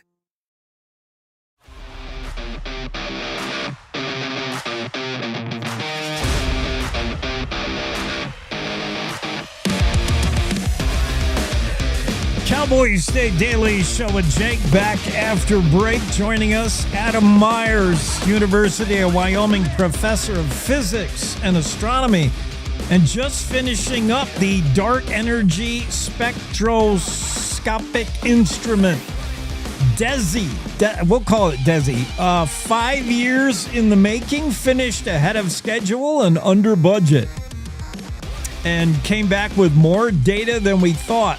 Here's what it's all about, and hopefully Adam can break it down for us so us simple-minded people can understand. We're not all astronomy majors. We were looking at our galaxy in a 2D fashion, and we're trying to map it in 3D. I would like to know the difference between the two. And we discovered a whole bunch of other things, including like dark energy stuff. How much in dark energy, dark matter? What's the difference between those two things? There's a lot to discuss, Adam. Where do you want to start? What was this project, and what was your role? You were this is the first time you got to be in charge of stuff. You were the boss of this whole thing. Yeah. Let's start with the 2D versus 3D. Yeah. So people have made 3D maps of the universe before, but they've done it with sort of a million objects, and a million objects sounds like a lot. But DESI, we've done it with 50 million and actually counting. So it's a big increase. And when you have a lot more data, you can sort of see more subtle features. The 3D thing is really important, and this is where I'm used to these sorts of things, but this is the mind-blowing stuff, which is that when we look a long way in the universe, so that the 3 dimensions is it gives you distances. But light takes time to travel distances. And so as you look farther and farther and farther and farther away, you're looking farther and farther back in time, in history. So what the 3D really gives us is it gives us the chance to make maps at lots of different times in the history of the universe and see how things are changing. And dark energy, which is kind of the main goal of this project, the better way I think to think about it is a change in how the universe is moving, is accelerating. And so if you have lots of objects and you look back over lots of different times, you can see how the universe is changing with time. And we could measure for the first time sort of really subtle ways in how the universe is accelerating. And the term dark energy is it's a physicist's term for how the universe is changing its motion, really. Yeah, when we look at the universe, we got to remember that distance is time. They're kind of one and the same. Also, I do want to I want you to explain the difference between dark matter and dark energy. We hear dark matter all the time. These two things, if Wikipedia is right, Adam, dark matter, dark energy constitute roughly 95% of the universe and about 95% of everything we don't know. It's really mysterious. Dark matter is kind of the invisible glue that holds galaxies together, while dark energy, which we're looking at here, is kind of the force that accelerates expansion of the universe. It's throwing stuff out from a supposed Big Bang. Do we know more about dark energy, or even like what percentage do scientists know about dark energy? Are we not even close to getting all of knowledge? I don't know about simple-minded, because your description is spot on of dark matter and dark energy. Our main measurement of dark matter comes from seeing how stars orbit around our galaxy and the centers of other galaxies. And really all we know about dark matter is it has gravitational pull. It affects things through gravity, and it doesn't appear to, it's dark. It doesn't appear to do anything else. Doesn't emit light, doesn't interact with anything else. There have been lots of experiments to try and find out more about it on Earth, but as far as we know, it is some stuff out there that messes around with messes around with stars and galaxies through gravity, and nothing else. We can talk more later if you want, but the next phase of DESI, the experiment I work on, is going to be to try and get a better handle on that dark matter. Dark energy is, as you said, it's this force that is accelerating the universe. Prior to this DESI experiment, we knew about dark energy, but we thought it was just this constant, boring force that kind of exerted the same very small influence throughout the entire history of the universe. What DESI has shown us is that it's changing. And this is the first handle we have on beginning to try to maybe understand what it is. Because if something's just not changing, if it's just flat, then it could be anything. It's just a number. But because it's changing, DESI is saying, okay, it's actually changing in a certain way, and we're going to need some physics to understand how it's changing. So one of the really exciting things about what's come out of the 5 years of DESI is we now potentially have a handle where smarter physicists, much smarter physicists than me, can try to understand what it might be, because it's changing, because there's this extra little second order effect we didn't know about before. Adam Myers is with us from University of Wyoming. We're talking about DESI, this 5-year project, which is trying to better map and understand dark energy. Who is behind this effort? This is an international thing. A lot of people involved. U.S. Department of Energy. Guess what? The Department of Energy is interested in also dark energy. If it's energy, the Department of Energy wants in. Who's footing the bill for this? Give me an idea how big in scope this project is. Yeah, it's huge in terms of people. It's got something like 800 collaborators. That's changed over the years, so I hope that number's right. But from across the world, contributions from pretty much every continent except Antarctica. The equipment was funded by a combination. Well, both the equipment and the operations are funded by a combination of the National Science Foundation and the Department of Energy. The total budget was about $200 million. And that might sound a lot until you realize that something like the James Webb Space Telescope, which I'm sure some of your listeners have heard of, that budget was more like $10 billion. So DESI is incredibly cheap in terms of large physics experiments. It's mainly, you said I had a management role, which is true. I'm one of half a dozen sort of second-tier managers. The main management is run out of Berkeley Lab, which is in the San Francisco area.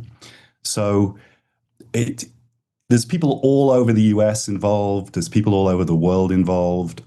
It's expensive in terms of everyday terms, but it's really quite cheap for a large physics and astronomy project.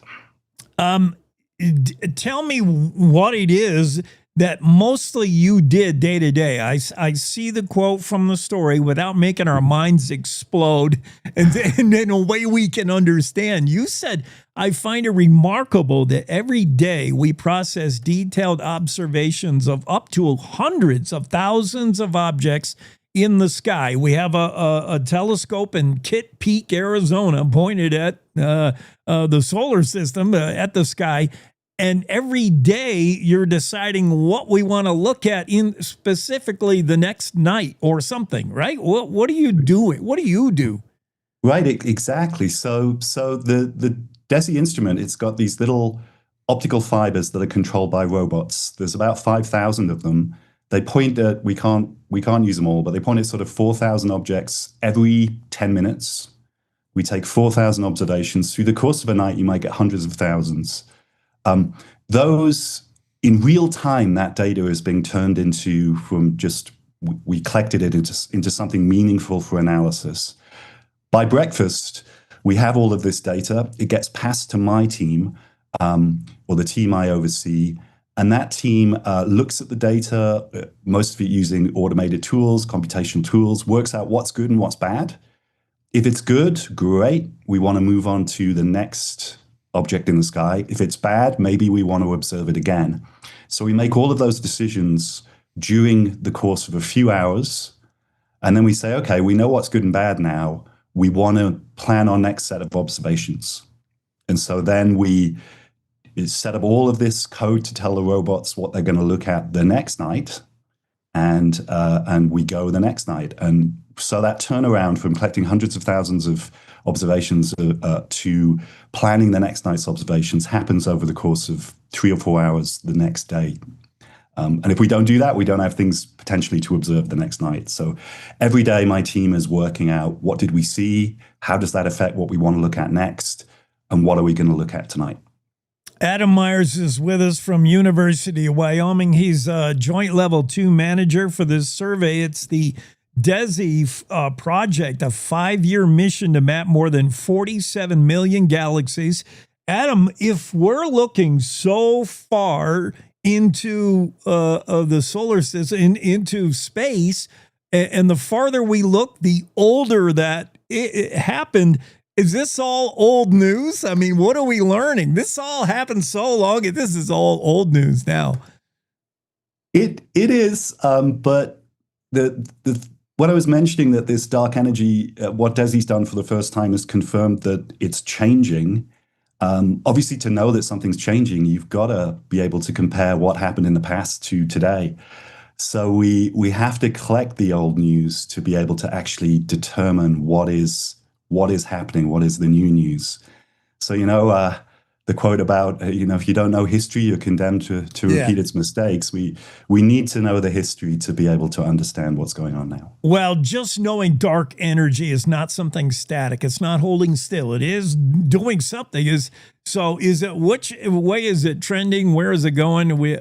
That's what we're finding out. If you had to sit before a panel of folks that were funding they said, here's your 200 million. What can you tell us after 5 years? What was the takeaway from DESI? Is our money well spent? What did we learn?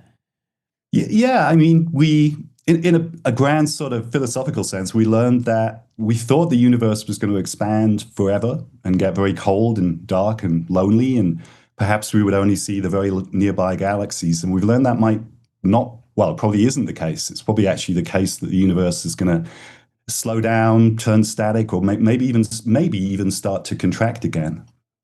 But in terms of the money spent, I mean, I think I see things at three levels. I mean, short term, you're training a lot of people in very technical computational stuff, super valuable for society.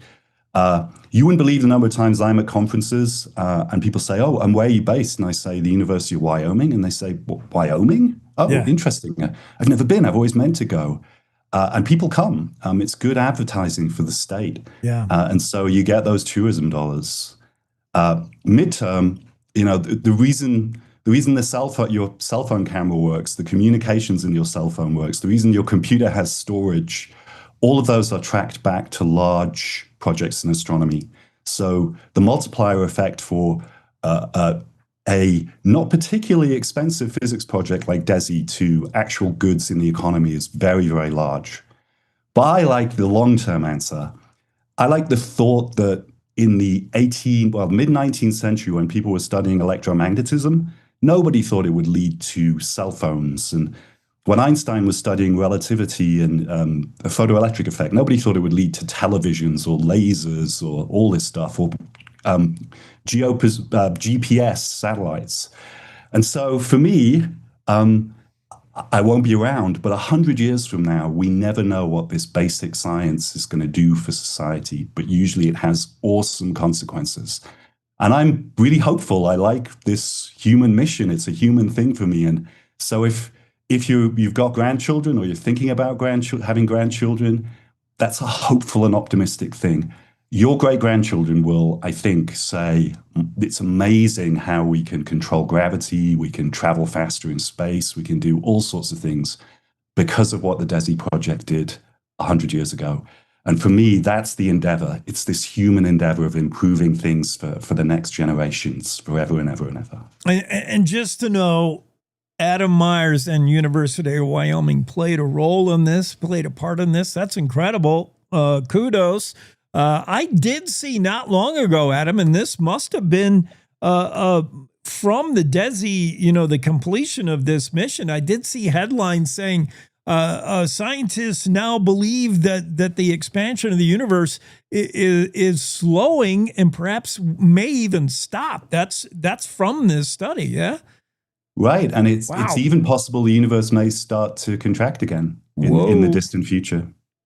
So, philosophically, you end up with a universe that expands and contracts and expands and contracts. And, we go back to the beginning of time and start again. So that's a kind of a neat thing to think about. Fascinating stuff. Thanks for that insight. And thanks for everything you're doing at the university and for mankind in general. What a fascinating study. DESI, the 5-year study, is finished up, and what we learned is maybe mind-blowing. Appreciate you being on. Have a great day. Thank you. Enjoyed it. Cowboy State Daily Show moving along on a Thursday. Gunnar will be here next. Gunnar Malm. He's Laramie County Commissioner. We'll find out what's going on in Laramie County right after this. It's a great time to live in Wyoming. Just one of the exciting developments in our state is the resurgence of energy. Wyoming is America's energy breadbasket. Cowboy State Daily has a team of reporters that not only give you the facts, but the perspective and state as well as global analysis that is so important in understanding this pivotal time in Wyoming's history. Count on Cowboy State Daily for the news and perspective you need at cowboystatedaily.com.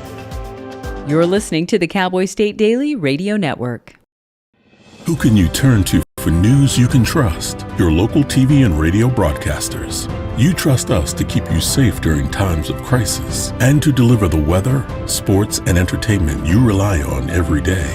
We bring you the facts you need to make decisions that matter. And as misinformation floods social media, you can trust your local stations to deliver the truth. Text TV to 52886 and tell Congress you rely on your local stations for trusted news. You handle the healthcare, we'll handle the marketing. In need of a spark for marketing your medical practice? Loom Studio provides creative and strategic healthcare marketing that illuminates the path to bigger and better experiences for your business and your patients. We specialize in branding and design, social media, website design, SEO and SEM, not to mention content creation, public and media relations, and marketing metrics to ensure you're getting results. If you're looking to increase your patient engagement and retention, enhance your community impact, and streamline your marketing efforts, our team is ready to help you achieve your goals. Contact us today and learn more at loomstudio.com. I'm Chris Jakimick. I served in the United States Air Force and I deployed 3 times. So in 2017, I was serving as an Air Force First Sergeant. Our motto in that role is my job is people, everyone is my business. But unfortunately in that year, I would lose my own brother, Lance Corporal Adam Jakimick, to suicide. The majority of veteran suicides are from guns. I store my weapons securely, not only for myself, but for my family. My service never stops.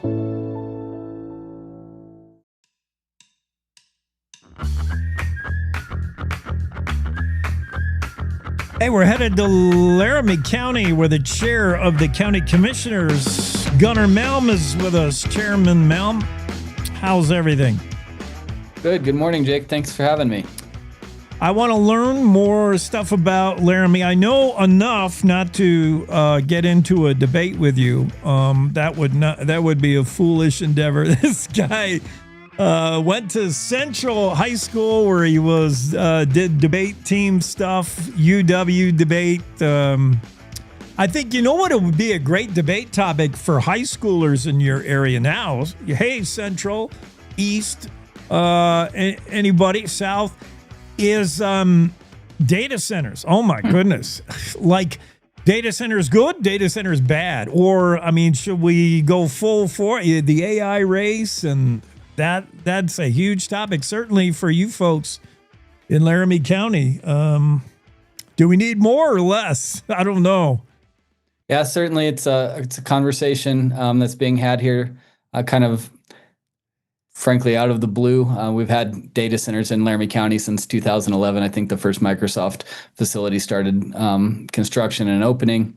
We've had continual development over the last 15 years, and I guess the big thing is that I don't believe that any of it's been done in a vacuum or in secret. I know at least the county project for Project Switchgrass with Tallgrass, they're south of our community, 2 big public meetings, well attended. Actually, probably one of my favorite actions as a county commissioner and process was that second meeting where we had an HOA that was adjacent to the proposed project. Their HOA president came, and he really gave kudos to the applicant for their ability to work with and be transparent with the homeowners in that area.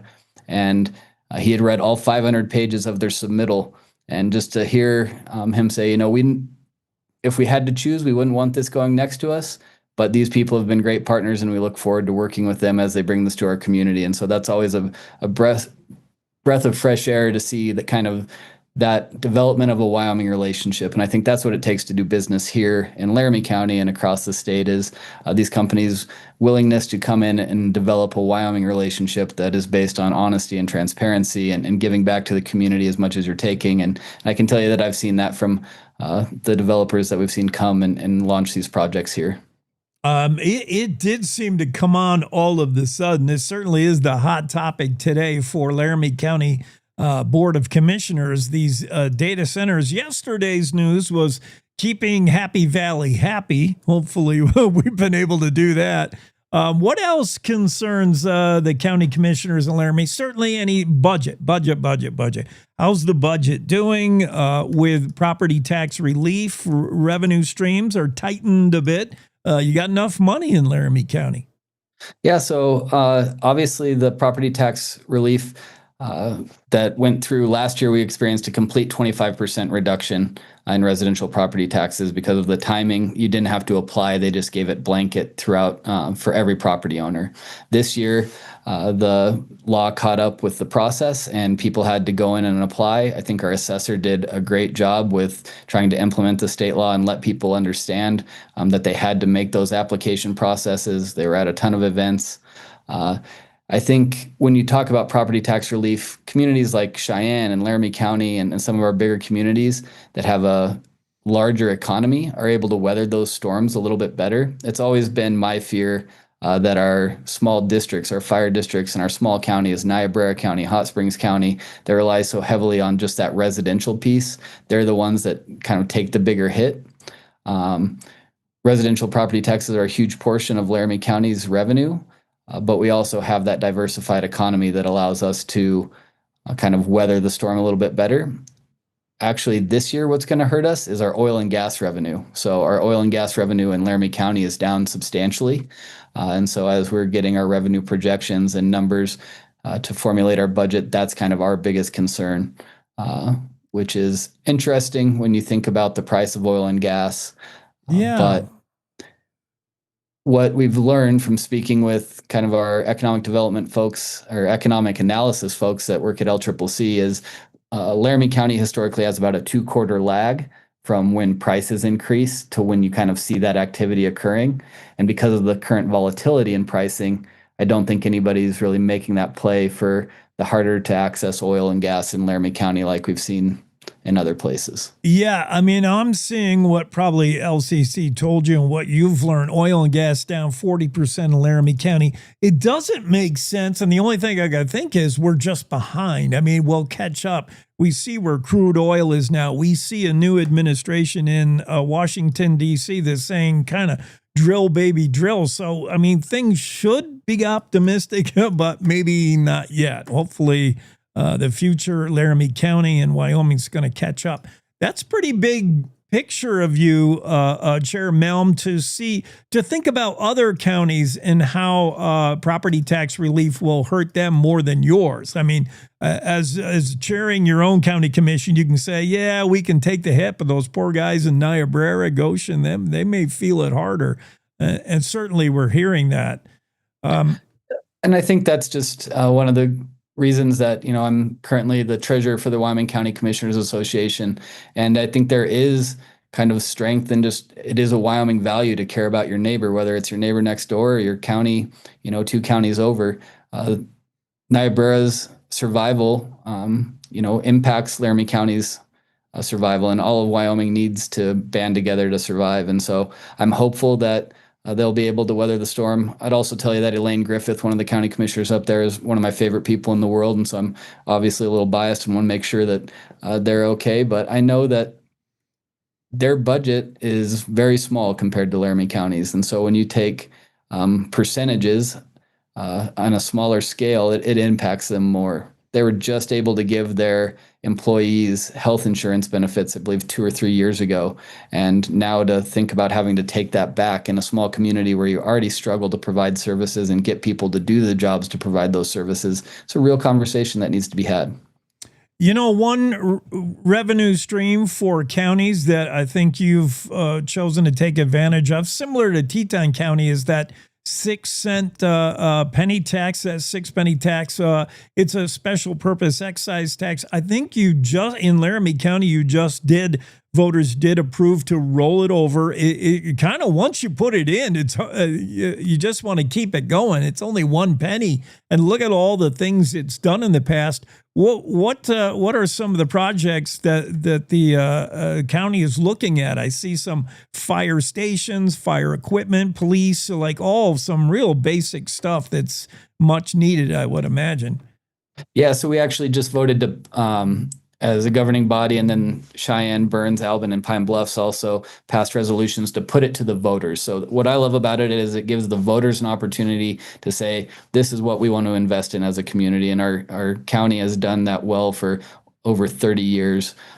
This ballot is heavily public safety and infrastructure. I think it's over 80%. Yeah. So some wouldn't call it a flashy ballot by any means, but it's looking to provide those services. So we have I think almost $20 million in rural fire protection, which we know is going to be vitally important. Sure, we got 10 inches of snow in the last 2 days, but still not enough. And so making sure that our rural fire districts can provide the services that residents out in those areas require is really important. We have some large infrastructure projects as it relates to tourism and our ability to host the PRCA, our component of that. The legislature gave some revenue or some dollars, but we are going to ask voters of Laramie County to invest in that as well. And I think that we've shown over time that 6 penny goes a long way. We have an award-winning library that it's hard to believe it's 20 years old. So some of the ballot is some upgrades to our library due to a strategic plan that they did, an expansion and a location in Pine Bluffs. And we really just try and make sure that ballot hits all the communities. And I love that the voters get to decide, right? I think a big misconception is that the county commissioners or city council are imposing taxes on people. We actually don't have that ability, aside from mills that are levied through the property tax system. All taxes related to sales tax outside the state collected portion voters of your community get to pick if they want to do it. And historically, we've done that with the 6th penny that are those special projects, and then the 5th penny will be up in November, and we use that across the board for general purpose. So a lot of our public works dollars, 70% of our 5th penny, goes to our public works department. So making sure those roads are in good shape across the rural parts of Laramie County. Chair Gunnar and Malm is with us, and that 6-penny tax, the way they do it in Laramie County is they ask voters first, hey, do you want to keep taxing yourself a 6th penny? Is that okay? And then what items do you want? I know sometimes some counties vet the list of what could be on that laundry list and might pare it down a little or might choose themselves. But in Laramie County, they bring it to the voters. They say, hey, here's, even if they're like not the sexiest things, we need another fire engine or whatever. But that watch for that in Laramie County. I did want to talk a little bit about F.E. Warren Air Force Base, the upgrades that are going on there, turning this thing into a modern Sentinel system air base. To what degree does the county have any influence or any input at all? I mean, I would think, is this a federal thing, or is the county involved? What is the county's involvement in the Air Force Base?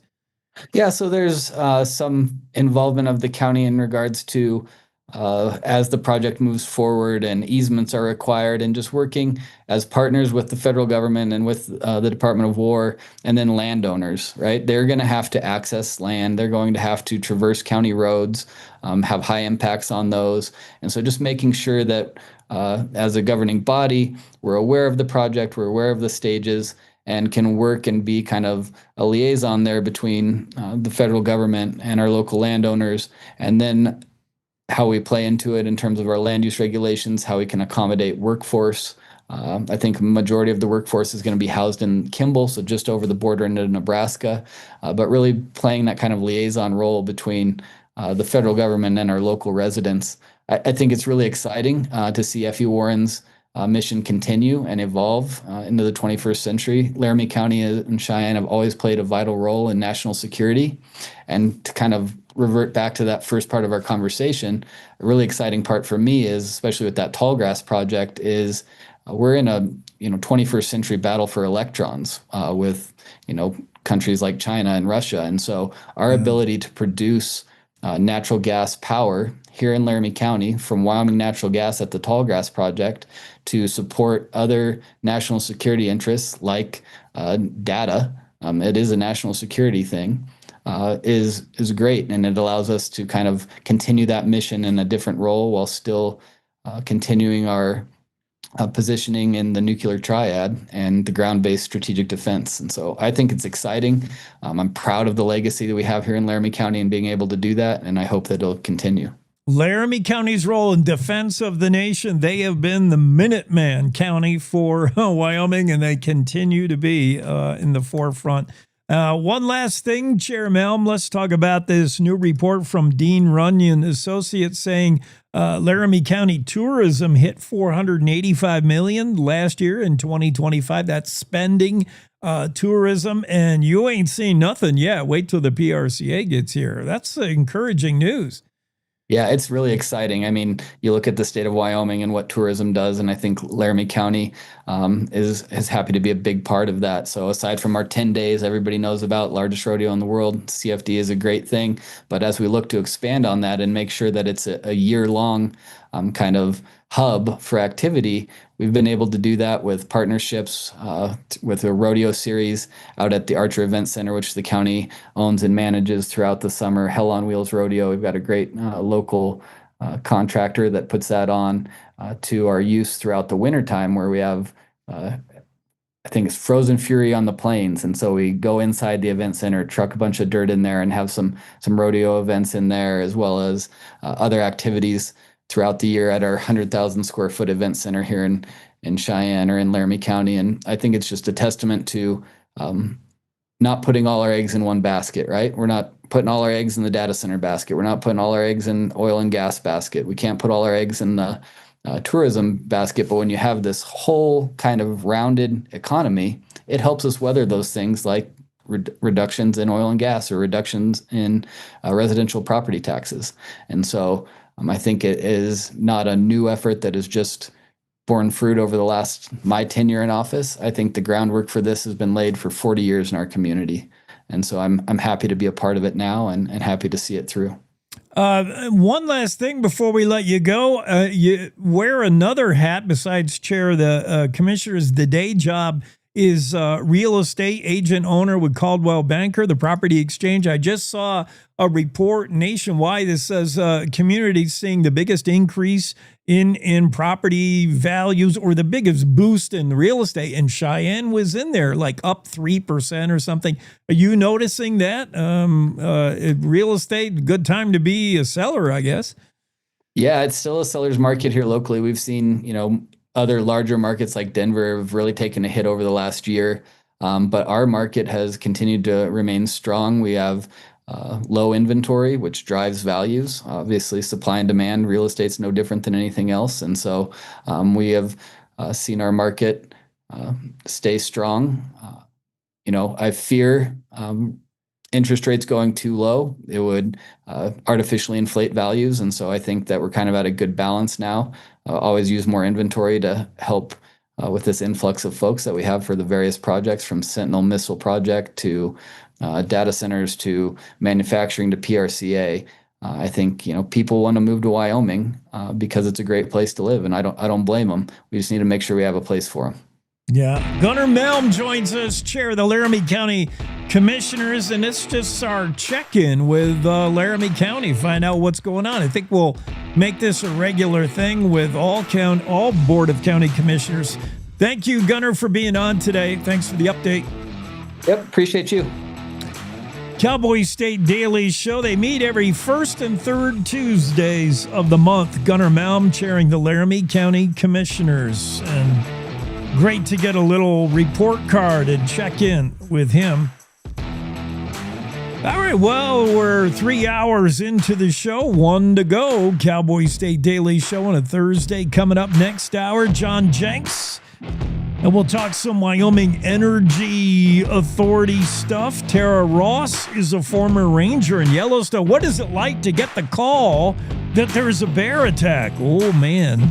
And Senator Cheri Steinmetz will be with us. All coming up next hour. It's time to take a look at what's happening around Wyoming. From the Cowboy State Daily News Center, I'm Mac Watson.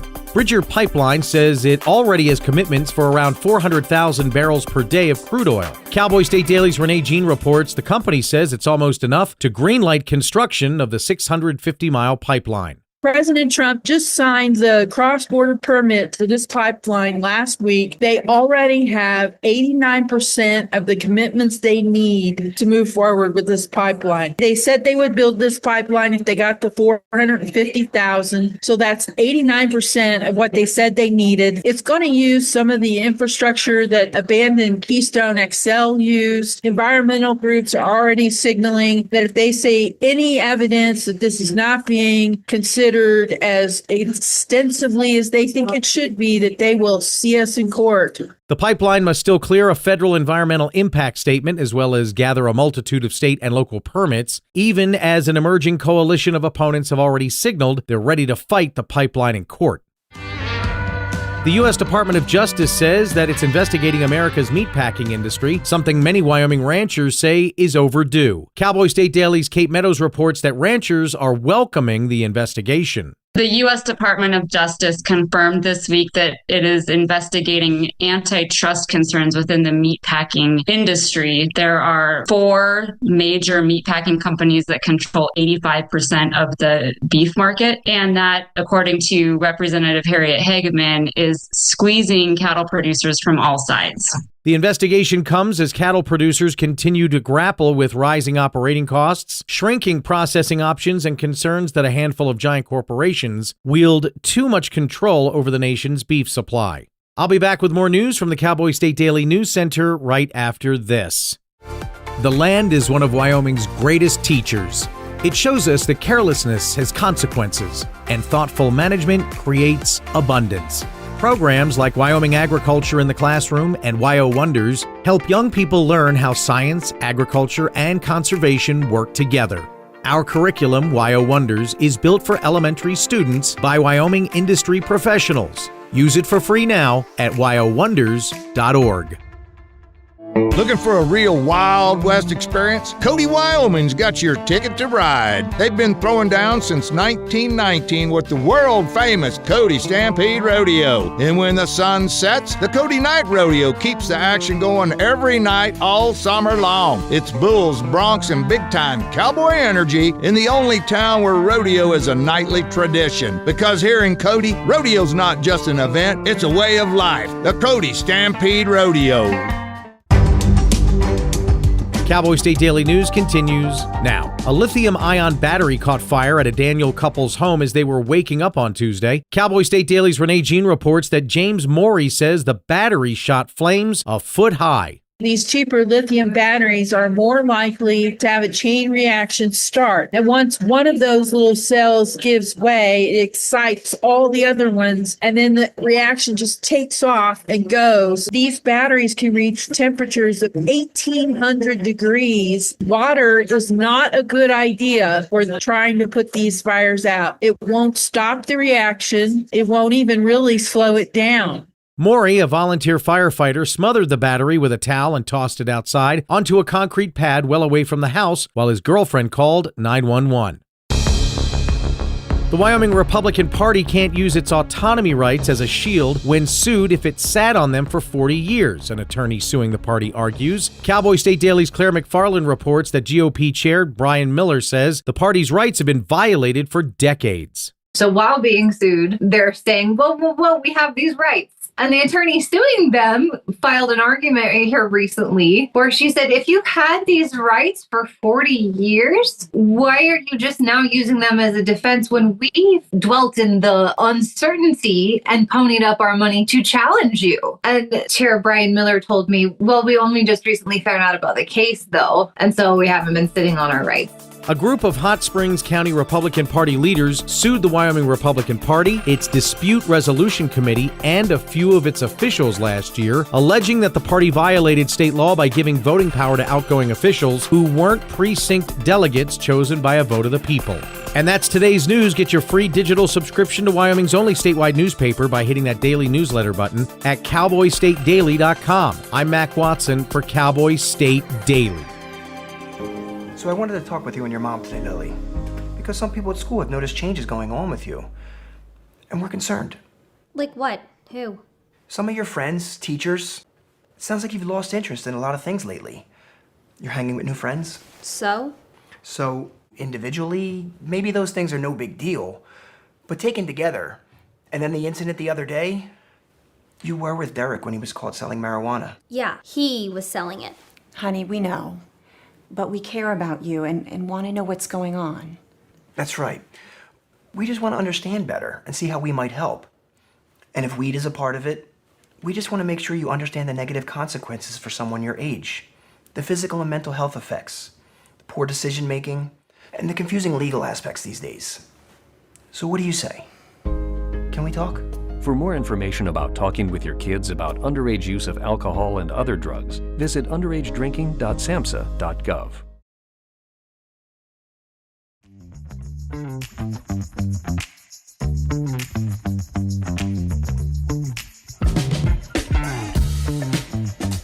All right, we're going to start off the final hour with John Jenks, Director of Energy Market Development for the Wyoming Energy Authority, Cowboy State Daily Show on a Thursday. And I got to say, John, I am not looking forward to this discussion because I'm like a fish out of water. I have no idea. I've heard you say this topic is really complicated. If you think it's complicated, what chance do I have? Like, none.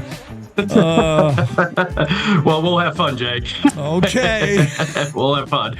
No, it was funny when y'all reached out to talk about this. I was also surprised because it is such a wonky kind of nerdy topic. I'm not going to lie. So, yeah. But I'm excited to talk about it and talk about it with your audience. I mean, we'll get our arms around it to the degree we can. Renee Jean has the story that's our launching point. Rocky Mountain Power joins Western Energy Market, could lower rates. Have we ever seen the rates go down? But maybe it'll stave off rate increase. I don't know. Actually, before we dig into that story, I need to better understand what it is you do.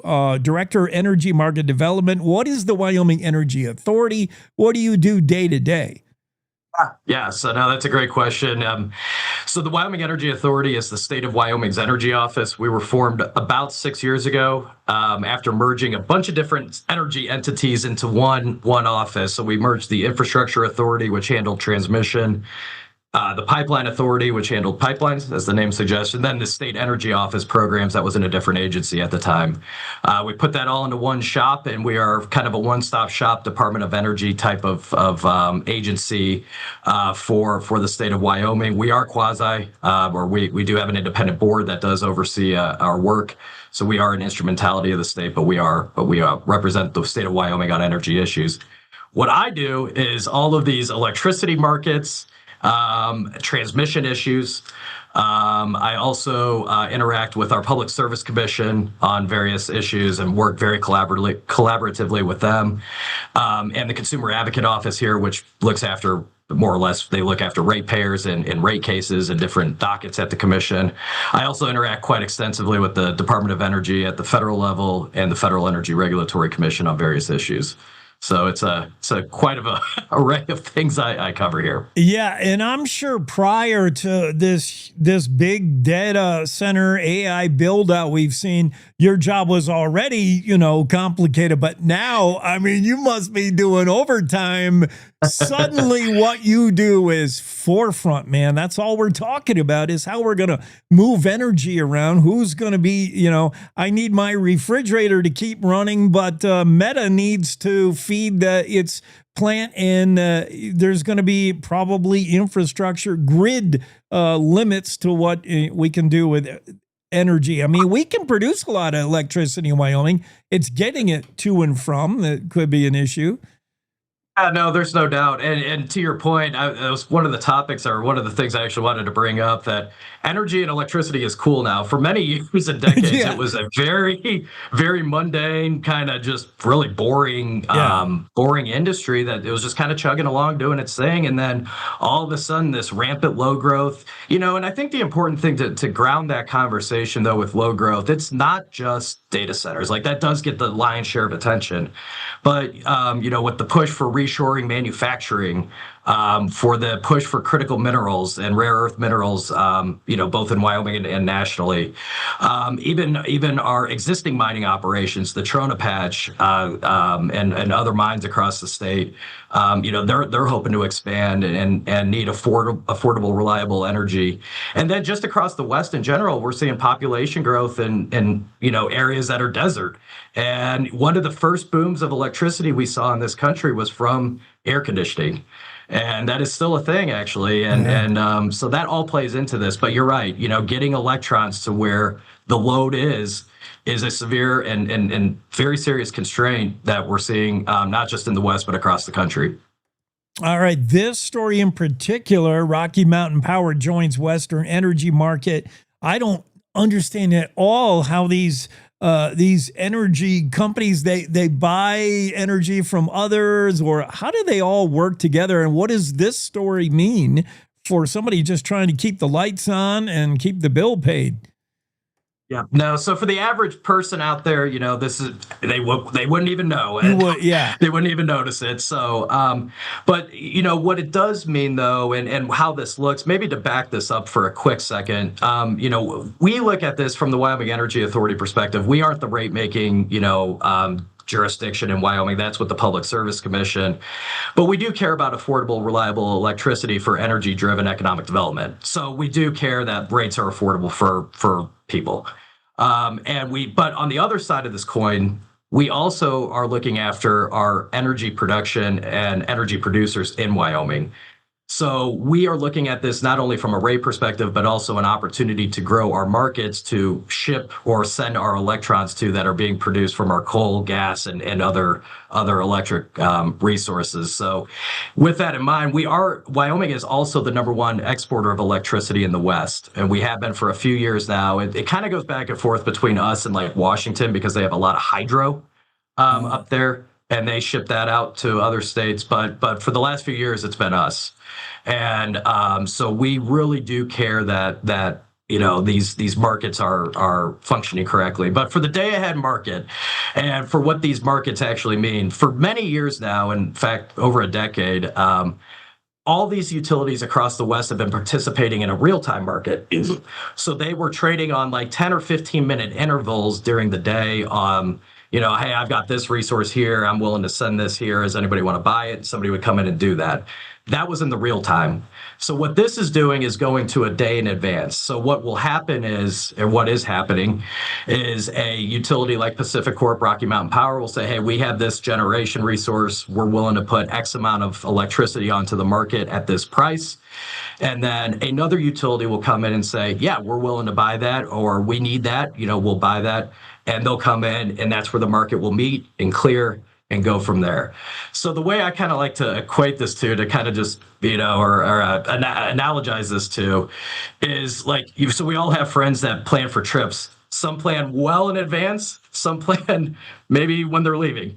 And oftentimes when you plan ahead, you might have better coordination, better prices, things like that. If you plan too far or too close to the trip, things might get off. So this day ahead market is designed to, improve efficiencies and improve kind of the marketplace for dispatch and energy users. This extended day ahead market, that makes sense, John. We're talking with John Jenks. Yeah, you book a flight to Paris today. It's going to cost a lot more than if you booked it 8 months ago. Creating stability during power crunch is what we're trying to do. What would create a power crunch? If we were doing real-time electron moving around, electricity and what could come in the next 10 minutes, what could create a power crunch? Like a real hot day and we all turn our ACs on, or what? Yep, that's a great analogy, and that's a great example that I was going to use actually. So, so in the market, this will be a west-wide or more or less west-wide market, and Don Day talks about this all the time. When it's hot here, it's cool here. Yeah. So, for example, say it's hot in the Pacific Northwest, and they have a real big demand spike for electricity because they're all turning on their air conditionings. Also, say a natural gas plant is down up there for maintenance, or say whatever is down for whatever reason. We can ramp up our production here at our coal and natural gas facilities and put that into the marketplace for the next day or for the real time and say, hey, we're willing to send this here. Not we, but Pacific Corp will say, hey, we're willing to send this here at this price. Who wants to buy it? And somebody will come in and buy it. So yeah, that is something that could happen in the real time where, unexpected weather events, high temperature, or we get unexpected things too, like a plant tripping off. That can cause also some imbalance in the marketplace for electricity needs. Okay, so John, would you say Wyoming Energy Authority is fairly bullish on this idea, this extended day ahead market? Because I know you what looks good, you never know, unintended consequences. You want to review this 5 years. I want to see reviews. Let's see if it is a good thing. Yeah, no. So, I think all in all, I think we're optimistic that this will lower, or keep electricity prices as low as they can be for customers. I don't, it doesn't necessarily mean we're all going to see our electricity bills go down next month or anything like that, but it could reduce net power costs for the utility, for Pacific Corp. I think it could also bring about some efficiencies in the marketplace. But yes, so as a part of the Pacific Corp joining the extended day ahead market, they actually had to apply to the Wyoming Public Service Commission. And there was a variety of entities that they call it intervening intervened on that docket, and what they said was, yes, this is okay if certain things are met.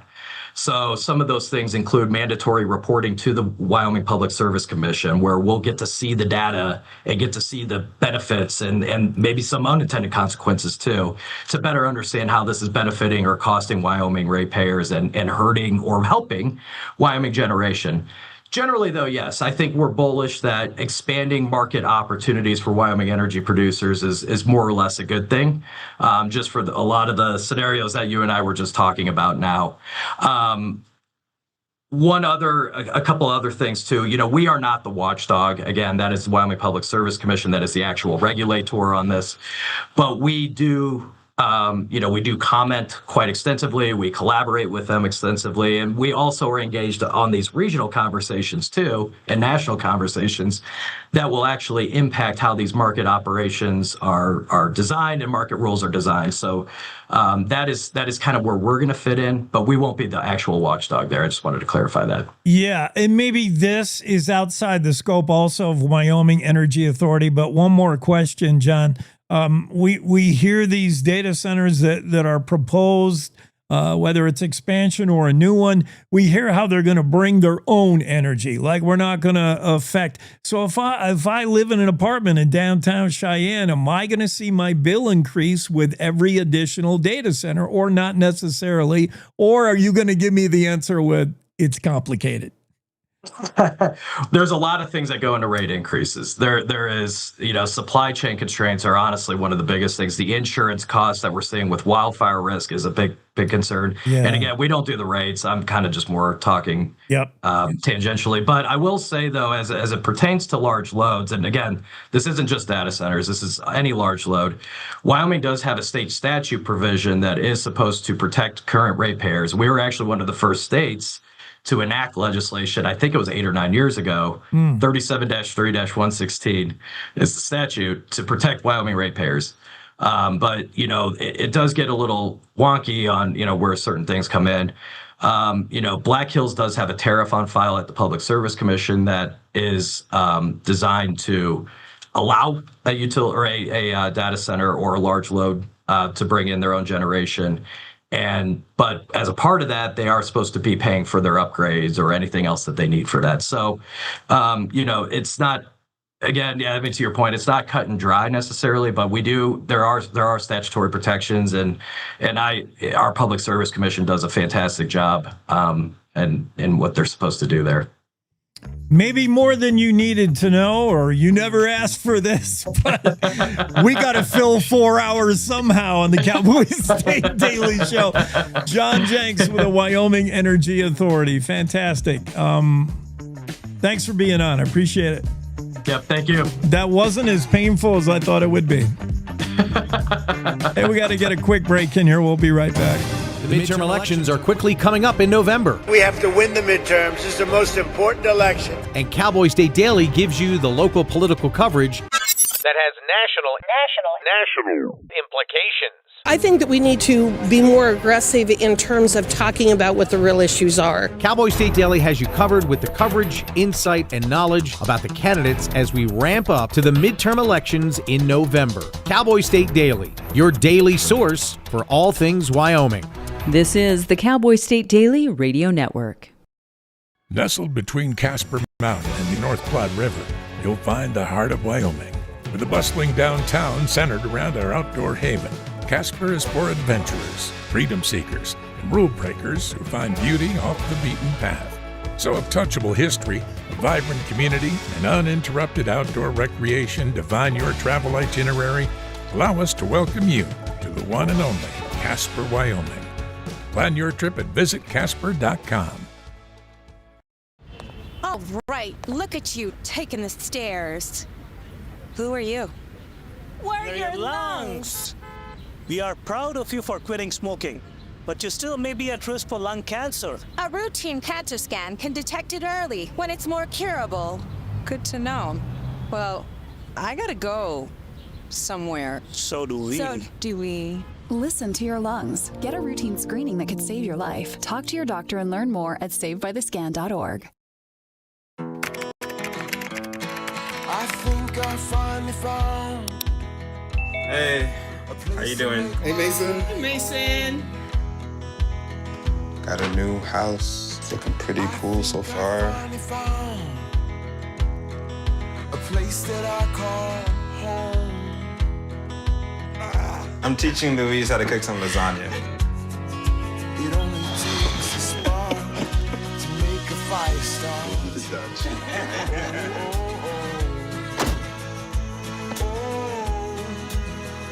Thank you. Study, please.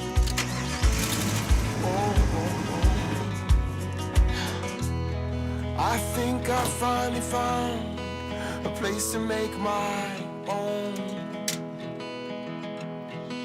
A place that I call home.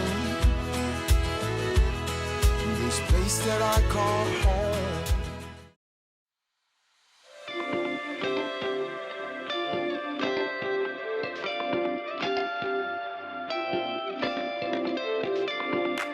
Okay, we're going to Yellowstone, Cowboy State Daily. If you're not from this country, have your $100 bill handy.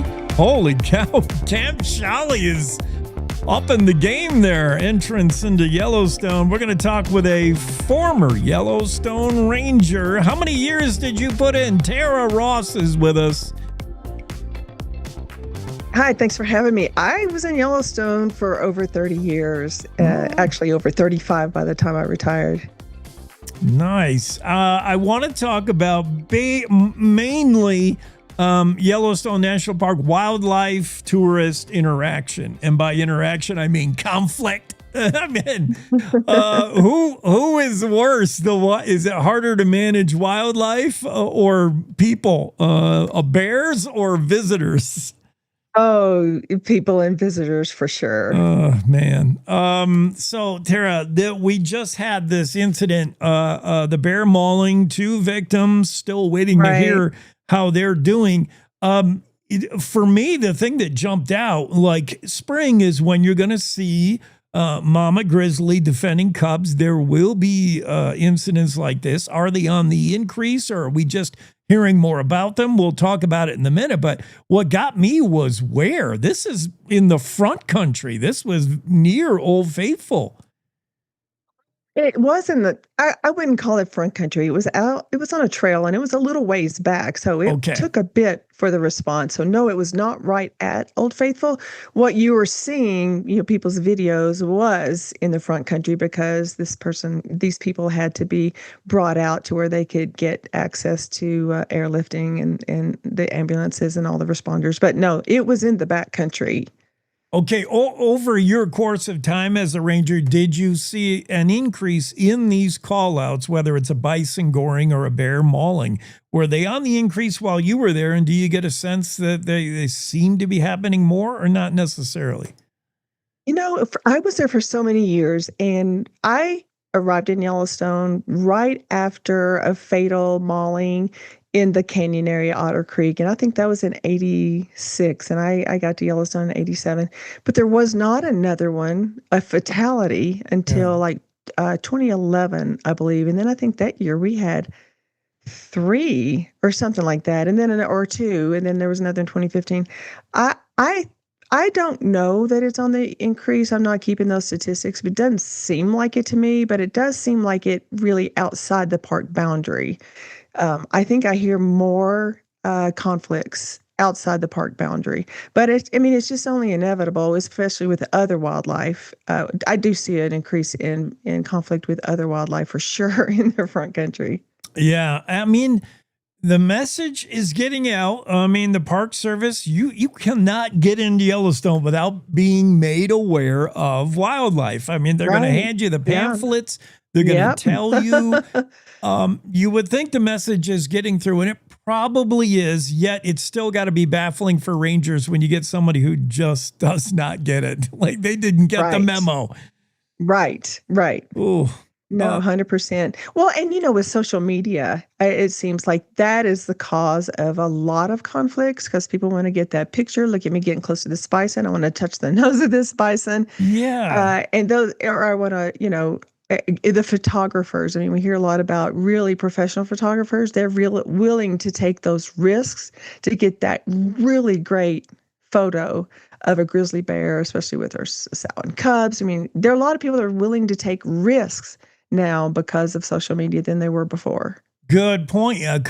I'm wondering if it's whether people don't know or don't care. I think it's getting more to the don't care category. Like, I'm going to do this anyway. I'll be fine. I know what I'm doing. I don't, Yeah. Well, we had one of the maulings back in 2011, I believe. This guy went to the visitor center and, he was given all kinds of warnings. Here, take bear spray. And he fancied himself a bear whisperer. He said those words, and he did not have bear spray. And he went into one of the most concentration areas of bears that you could go to in Hayden Valley. And he was quickly met a demise and was feasted on by many bears. So, I think people are, for whatever reason, not heeding the warnings. It couldn't happen to me. They don't really mean it when they say bear warning, bear frequenting area, carcass ahead, do not enter. It won't happen to me. Maybe I'll see a bear and get a great picture. I don't know. Yeah, it's a spectrum. It's probably like, it's probably just clueless. And we hear about, I don't want to pick on the Chinese, but there's international visitors that just still don't understand this. Not a game farm. This is wildlife living in wild places. Yeah. Well, definitely for them on roadside, they don't understand it. They don't quite get it. Yeah. Yeah, and then there's others that just if you had them judge what's 100 yards, they're not very good at that. Like they're within 50 and they think they're 100 yards away, and they just don't know the speed of some of these animals. Right. Well, and also what you're seeing on social media, you're seeing those people get away with having a selfie with a bison very close by. They're getting away with it because, they have maybe whatever their tolerance is until they don't have it, and so that's why people think it's okay, is because that's what they're seeing on social media. Yeah, and especially with bison, I'm sure you've seen it, is 99 times out of 100, it's a pretty tolerant, docile animal. It might look like a cow, and it doesn't care about you. But then it's the one that's good until it isn't. Yes, you catch them on a bad day. Yeah, exactly. Okay, Ranger Ross, I want an honest answer to the call. I want to know what a call out feels like. The dispatch, wait a minute. Do I have a radio? I think I have an actual. We can make it sound like really. I can't find it. Oh wait, maybe. Yeah. What does the Ranger hear when the call? And there's probably a big difference between. We have a bear jam at such and such a place. People are parked all over the place, and I'm sure like the ranger in the cruiser is like, oh geez, a bear jam. Or we have a bear mauling. We have a hiker who's like, this guy's bleeding all over. There's probably a whole different reaction from the ranger, right? Yeah. Well, all those calls, of course, are going through dispatch. Like you played that nice sound effect there. And so they are going to contact the right district of the location of where to respond, right? So in this case, it was Old Faithful Patrol. Old Faithful Patrol, we have a report of injured person by a bear at such and such location. And then, your heart rate kind of goes up for that. You're like, I don't know what this is. How far can I get in there by hiking? Is this going to have to be a helicopter response right away? And in the case of the one the other day, I mean, it was going to be quicker for somebody hopefully to gear up and get in. But what you're going to go in with is hopefully as many people as you can gather with big guns. And then you're going to be carrying heavy EMS equipment. And so you've got it, it's kind of like in a search and rescue, like a hasty search, but you got a hasty team going in there with as much information as they can, and you're going to go in with guns and hopefully somebody with EMS. And then from there, it's going to explode. And there you're continuing to order resources. You're continuing, like, get a helicopter on standby because, they're not there immediately. You don't know what you need. So you're ordering resources early. You're ordering a lot of resources, and then you can always stand people down. But that's probably the immediate response, first response. Yeah, bear attack on such and such trail. So your response is lights on, speeding to the scene, but the idea that I may have to get out and like hump it for a mile, 2, 3. Like, are you ready to do that as a ranger? Yeah, well, actually, you are. Yeah. It's just on your mind. Hopefully, yeah, you can do that. If I can say right quickly, I have a podcast, with a co-host Nancy, and it's called Crime Off the Grid. In that, we did an episode where we had one ranger come on, and she shares a whole story of the beginning of her response, getting into a fatal and another person injured bear mauling in Canyon. And it was really interesting story because not only did they meet, she and one other person, they were going with guns and an EMS pack. Not only did they, were rushing to get in there, but they were nearly trampled to death or gored by bison. So they're going in with bear spray, their guns, and they almost met. Well, they did meet an angry bison on the way. I mean, so anyway, it's an interesting episode. If anybody wants to hear that, it's November 4th, 2024, a grizzly tale on Crime Off the Grid. But that actually. And then the aftermath of how that person was evacuated was, the person was left, the husband was deceased and the wife had to be there for however long before the first people could even get there with her deceased husband after she had been mauled. So that's quite an interesting story. But yes, I'm sure nobody expects it that day. I'm going to have to run in with shotguns and hopefully you can get somebody in with less lethal and actual regular ammo, whatever you need to keep yourself safe and the EMS provider safe while they're trying to, help the injured person out. Former Ranger Ross, I'm sure because of the nature of Yellowstone, it's not policed like, downtown Detroit. Very often the ranger is probably beats EMS there. So armed with the shotgun and armed with a first aid kit, you've probably got to know a lot of life-saving stuff because you might be the first there or the only there for a while. Well, fortunately, in the National Park Service, particularly in Yellowstone, if you're a ranger, you are an EMT. Okay. And some rangers are also paramedics. And so, you're just, hey, come on, and you're just going to say, you bring the EMS stuff and I'll bring the weapons because it's hard to carry both. But you're probably both rangers until you can get more dedicated EMS people in there. So that's probably who's getting in there very first thing. Yeah. Or just rangers who happen to be EMTs as well. So rangers working in the park at any given time, because the park's so big, you have a designated area. It wouldn't be the same ranger for Mammoth as it might be for a West Thumb Call, or would it? And how many rangers are ready to go at any given time in Yellowstone on July 10th? Well, they've had a lot of reduced staff in the last while, so I can't say exactly. But yes, everybody has their district that is their home base. But like in the case the other day, the cavalry came. Yeah. So that call went to Old Faithful, and quickly resources were ordered from all areas, and people were coming from far away. But there's different radio frequencies, so you might not. If you're up in Mammoth, you're not hearing that call to Old Faithful. So Old Faithful has to say, "Hey, get me somebody from here. Get me everyone." Yeah. Whatever they say. But yeah, sometimes you have to respond to other areas depending on how big the call is, and that could take a while.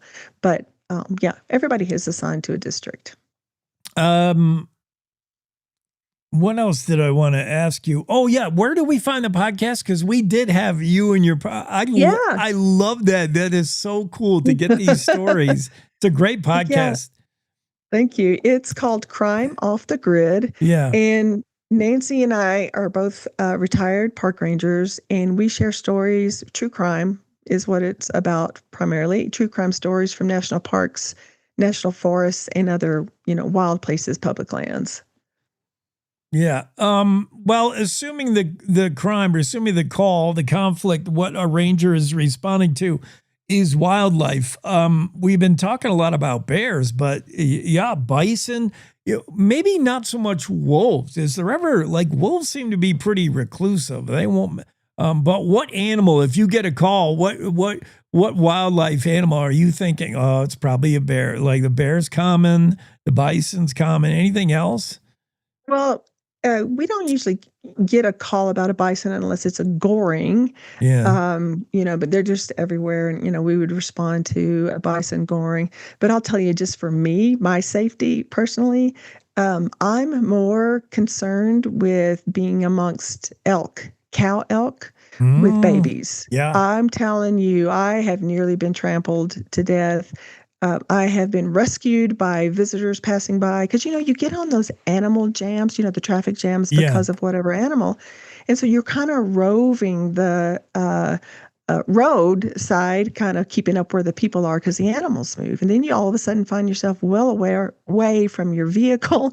I have been rescued. I've jumped in the back of somebody's pickup. I dove in a Jeep one time before to get away from a charging hostile cow elk. Yeah. And so when I see people in the meadow approaching with their children, going up to a cow elk, it just scares me to death. Yeah, there's a time of year where, the cow elk are very protective, especially up there. They seem to get pretty thick in Canyon Village, and people will get way close to them. Yeah, they have some beautiful big, always have, we called them we had a nickname for them, I can't even remember what it was, but the big old elk in velvet, just laying around and dripping off their antlers, it was beautiful. Well, thanks so much for giving us some insight on what goes on in Yellowstone, how rangers respond to the call. And yeah, thanks for having me. Of course. Have a great day. Yeah, you too. Cowboy State Daily Show moving along on a Thursday. That's former Ranger Tara Ross joining us, former Yellowstone Ranger. Senator Cheri Steinmetz will close the show. Great way to end things, and we'll do it after this. Oh, look, another national expert explaining Wyoming. Bless their hearts. Look, don't rely on national experts. We do it all ourselves at Cowboy State Daily Radio. Real news for real Wyomingites who actually live here. We tell it like it is, with headlines that hit harder than a spring blizzard and commentary that cuts through all the bull. Cowboy State Daily Radio. It's Wyoming news. No filter, no fluff, no kidding. You're listening to the Cowboy State Daily Radio Network. Wyoming is a place of unlimited potential, a place that inspires us to dream. Since 2014, WyoLotto has given back over $180 million to our great state through transfers, winnings, commissions, and more. Dollars that have gone directly into your cities, towns, and counties. Dollars that have changed lives and set dreams in motion. Thank you, Wyoming, for a legendary 10 years. We can't wait to dream up what's next.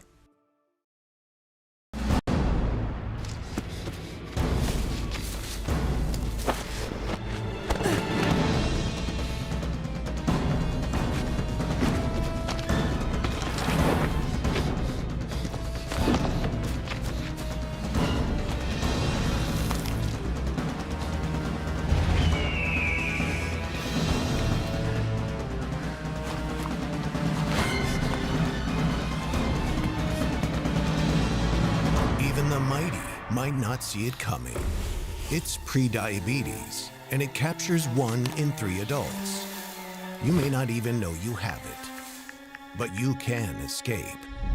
Take the 1-minute prediabetes risk test to know where you stand. With early diagnosis, you can change the outcome and prevent or delay type 2 diabetes. Be your own hero on smartphones everywhere at doihaveprediabetes.org. Whether it's our stories, the warmth of our laugh, or our family's secret sauce, we all bring something different to the table. So make some space. The power of connection is waiting right outside your comfort zone. Learn how you can help strengthen your community at belongingbeginswithus.org/teamup.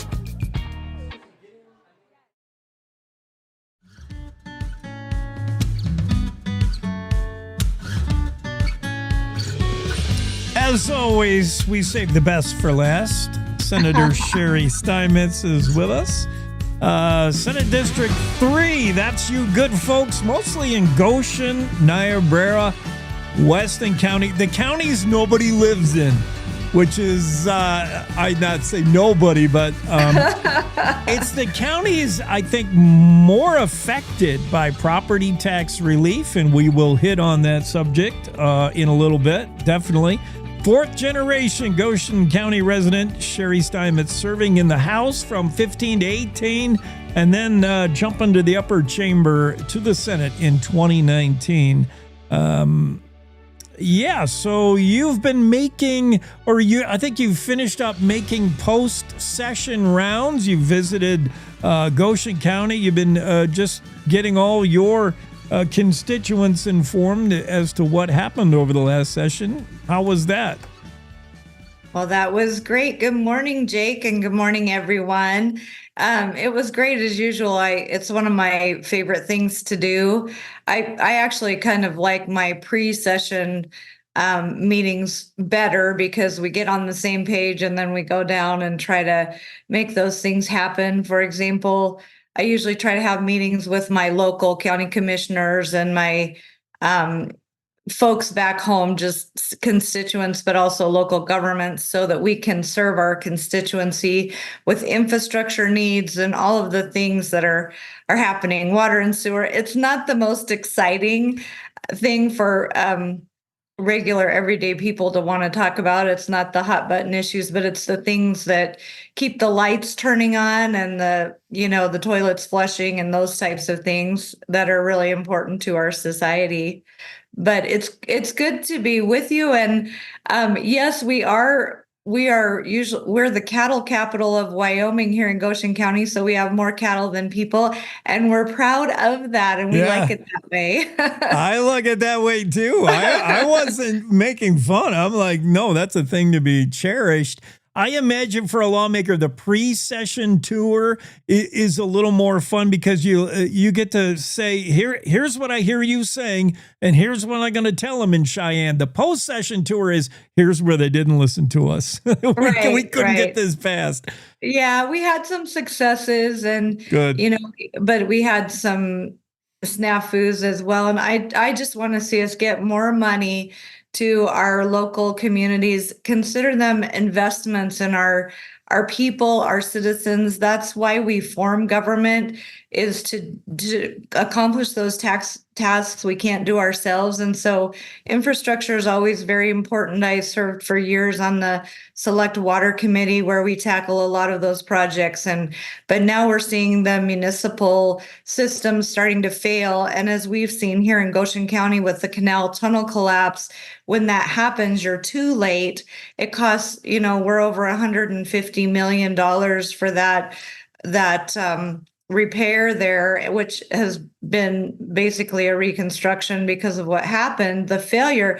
It's a lot better to get in the front end of those projects and try to repair and update those rather than have them fail on us. Hartville is having some problems with their water lines right now. And so those are the things that are really important to everyone. And then, of course, I always like to hear from my constituents about the hot button issues they're facing just in regular life and school issues and different things that are happening. For example, here in Goshen County right now, we've got the Game and Fish trying to purchase property. I had sent that in. It may be more of a regional issue, but it becomes a statewide issue when you think about how little property we actually have in private ownership in the state of Wyoming, especially when you think about the Conservation Reserve Program, which puts restrictions on property. A lot of times it gives hunters access, and we've got a lot of that going on. We've got conservation easements. We've got the federal government ownership, the state ownership. And then when the Game and Fish starts competing with private landowners and ag producers, we always talk about wanting to keep our young people in the state. Well, if the government's competing with young people wanting to purchase land and get into agriculture, then we've defeated ourselves. It's just not a good situation. Good advice from Senator Steinmetz, who suggested maybe, fix some things that need fixing before it becomes the world falling in on your head. Rollins City Works, water, I'm sure they're wondering with their pipes. And for Goshen, had to learn the hard way. How's that Goshen Irrigation District project coming? I saw some photos on Facebook. I think you shared them. That's an extensive deal. Big. Is it coming along? It is coming along. I see you've been Facebook stalking me. Yes. Yes. Yes, it's coming along, but now we've got a lawsuit that we're going to have to deal with. Someone that didn't feel like the contracting was fair. So I'm not sure how that will play out or what the implications of that are, but we need to keep this project moving along. It's absolutely critical, especially in a drought year like we're facing now.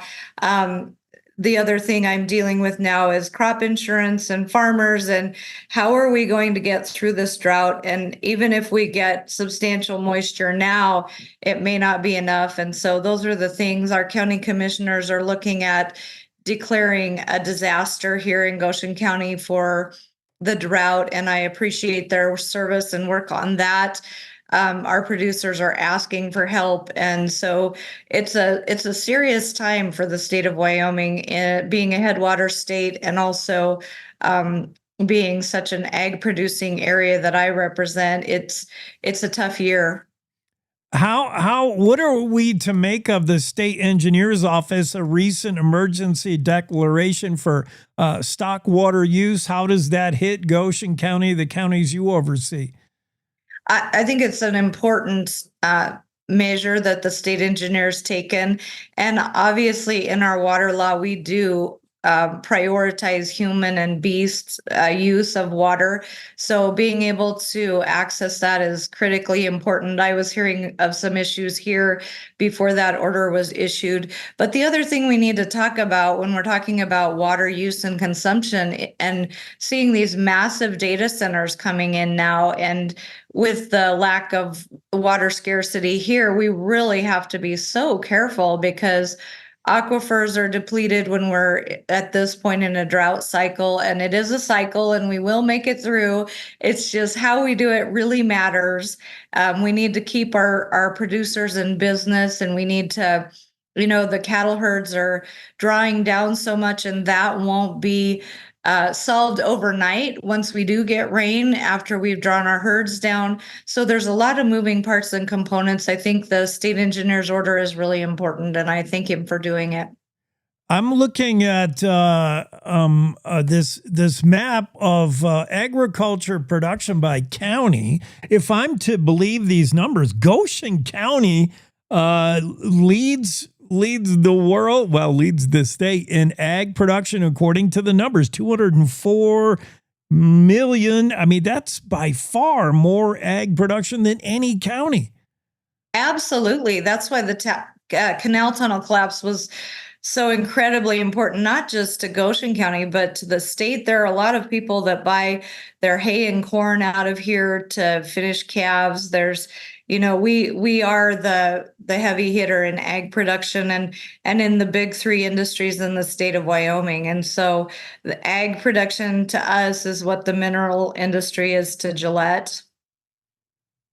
Good way to put it. Yeah. Okay. What? I want to talk about that property tax thing, that the recent op-ed, the recent guest column from Senator Steinmetz came out early February 2026. Yeah, that's been a while ago. We might have talked about it, and I don't have those numbers right in front of me right now, but we can.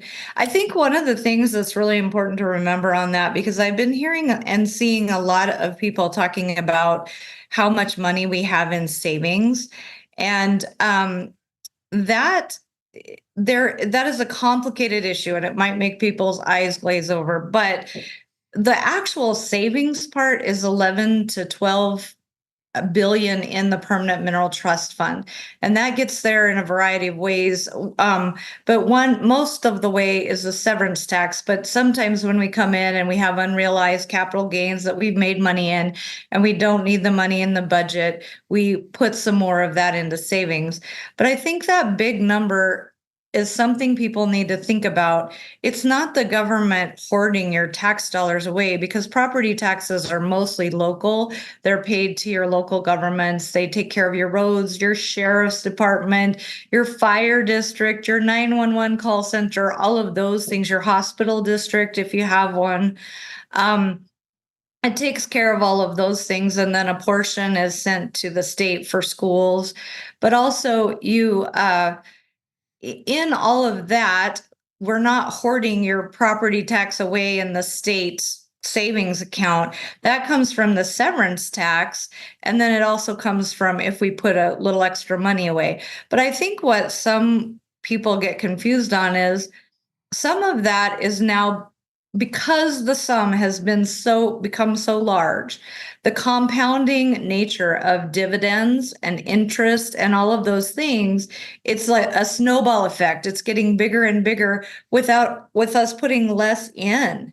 And so I think sometimes we get confused on that, the fact that there's a compounding nature and the state really isn't taking people's property taxes and putting it into this giant savings account. The rest of the $35 billion that we're talking about is, for example, the state takes care of the Hathaway Scholarship Fund, the employees' retirement accounts, the Realtors Board is underneath the state. It's regulated by the state, but then their money is considered in that big lump sum of what we manage. And so that really isn't our money. And even the investments of cities and counties, that's not our money either. So a lot of that in there is not actually money that the state can touch or use or took from someone in a way that isn't serving them back in some capacity. The Permanent Mineral Trust Fund is, and we need to talk about property taxes, and we need to talk about market value is really the issue that's driving everyone's property taxes up. I was visiting with my county assessor the other day, and she said, it's the component of market value that we have to figure it on market value. That's where your unrealized gains come in, and where, for example, when I bought my house lower than what my neighbor paid, and then I have to pay property tax up to what he paid. That's the discrepancy that we're all dealing with that are facing these. So it's a worthy discussion. We just have to have all of the facts in the mix when we're having that discussion and really look at all of the different components of it. So I am so willing to listen to everyone on that and look for a solution. It just may be, it's going to be a big deal. We'll see what the voters decide. They're ultimately in charge, and we honor the fact that our power comes from their consent and them electing us. So we just have to figure out how they want to do it and present them with options so the 50% reduction will be on the ballot. And obviously we have the 25% reduction. There's a few folks that are not happy about that because they didn't know they had to apply this time. Yeah. And so that's unfortunate. So we'll see what the voters decide and where we go from there. And property tax relief probably is needed, but it's complex because of the local nature of what that revenue brings in for different counties, which highlights the importance of what Senator Cheri Steinmetz does representing Senate District 3. Senate District 3 and what it covers, the counties it covers, has in many ways very different interests from what Teton County might be interested in. Real estate issues Absolutely. And tourism, other oil and gas counties. That's their big jam. You bring a voice that is much needed. You're the only one maybe who's talking about, my counties are ag centric. Here's my concerns. Yeah.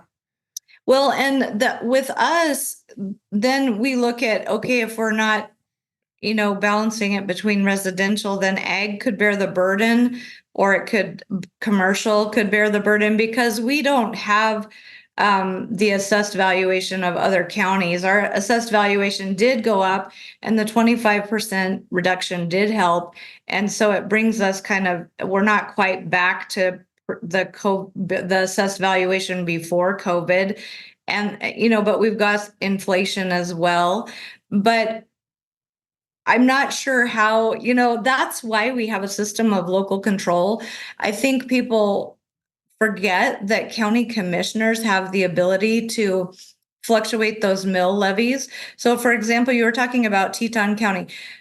The balance we always have with the state is between Niobrara and Teton, the smallest, which I represent, and my counties are hardship counties. That means they get a little extra money from the state because we don't have the mineral production.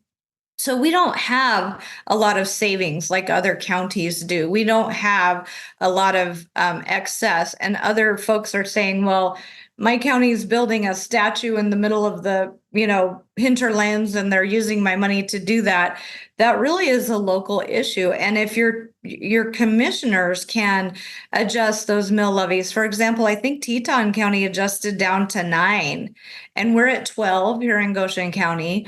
And so those local adjustments can be made. That's something that our forefathers saw, that our state is so diverse that we need ways to handle it that aren't just a one size fits all. Now, I supported the 25% reduction, and I still do, because I think it helped more people than, but for example, Niobrara County, they might sell 5 houses in 5 years. Right. So their market value is not skyrocketing like Teton County, where theirs has.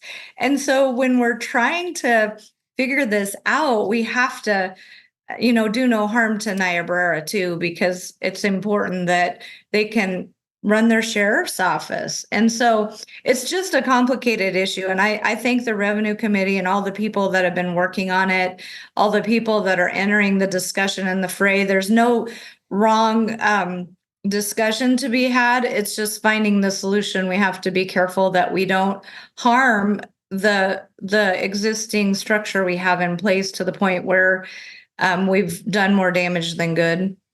Senator Steinmetz, one last thing. We have just a minute left of time, but I'm supposed to ask you, according to my notes, about the America's 250th anniversary and some video. What's that about? Oh, great. So my husband and my granddaughter came home, and I said, what are you guys doing to celebrate the 250th anniversary of our country? And she said, what do you mean? And I said, surely you're doing something. And she said, well, we haven't heard anything about it yet. And so Corey and I, my husband, we put together just a video, just our thoughts and history about our country. And so last week I had our LSO staff send that out to all the schools. There's been some good response. We played it at the Republican convention over in Douglas a few weekends ago as well.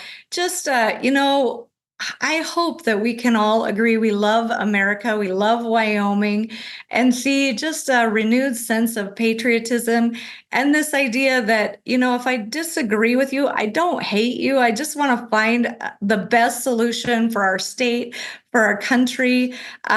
Let's just be neighbors and work together and just foster our sense of community and love for one another. And then the rest of these things can be worked out. We can do it. I think that's one really good thing that could come of the 250th is the unifying thing. We can all, we're all Americans. We can all agree on that. 250th, as long as we know about it. Hopefully there's, exactly. If you get to a classroom in the middle of Niobrara County and they say, what's 250th? All right, we got to get my daughter's here in Goshen County. She goes to Southeast, and she might not, in fairness, maybe she was gone that day. Maybe, who knows why. But we just want to do our part to help raise awareness. And that's not a criticism of anyone at all. It's just helping do our part. And actually, I've got, her little volleyball team. I missed their last game, and I got them pins and flags of the 250th, and they were so excited. So I our kids love our country, and I just want to see patriotism come back to the forefront as we celebrate this important. I mean, the freedom to do what we're doing right now comes from that, from our forefathers. The freedom to debate, the freedom to figure out how we want to do property taxes, all of that. They laid the groundwork for us, and we have to carry the torch on. America First, Senate District 3, a close second. Senator Cheri Steinmetz with us. Hey, thanks so much. Have a great Thursday. Thanks for coming on. Thank you. All right, we got to roll out of here. We out of time. We'll see you tomorrow, same time. Good morning. This is the Cowboy State Daily Morning Show with Jake. The new way Wyoming wakes up.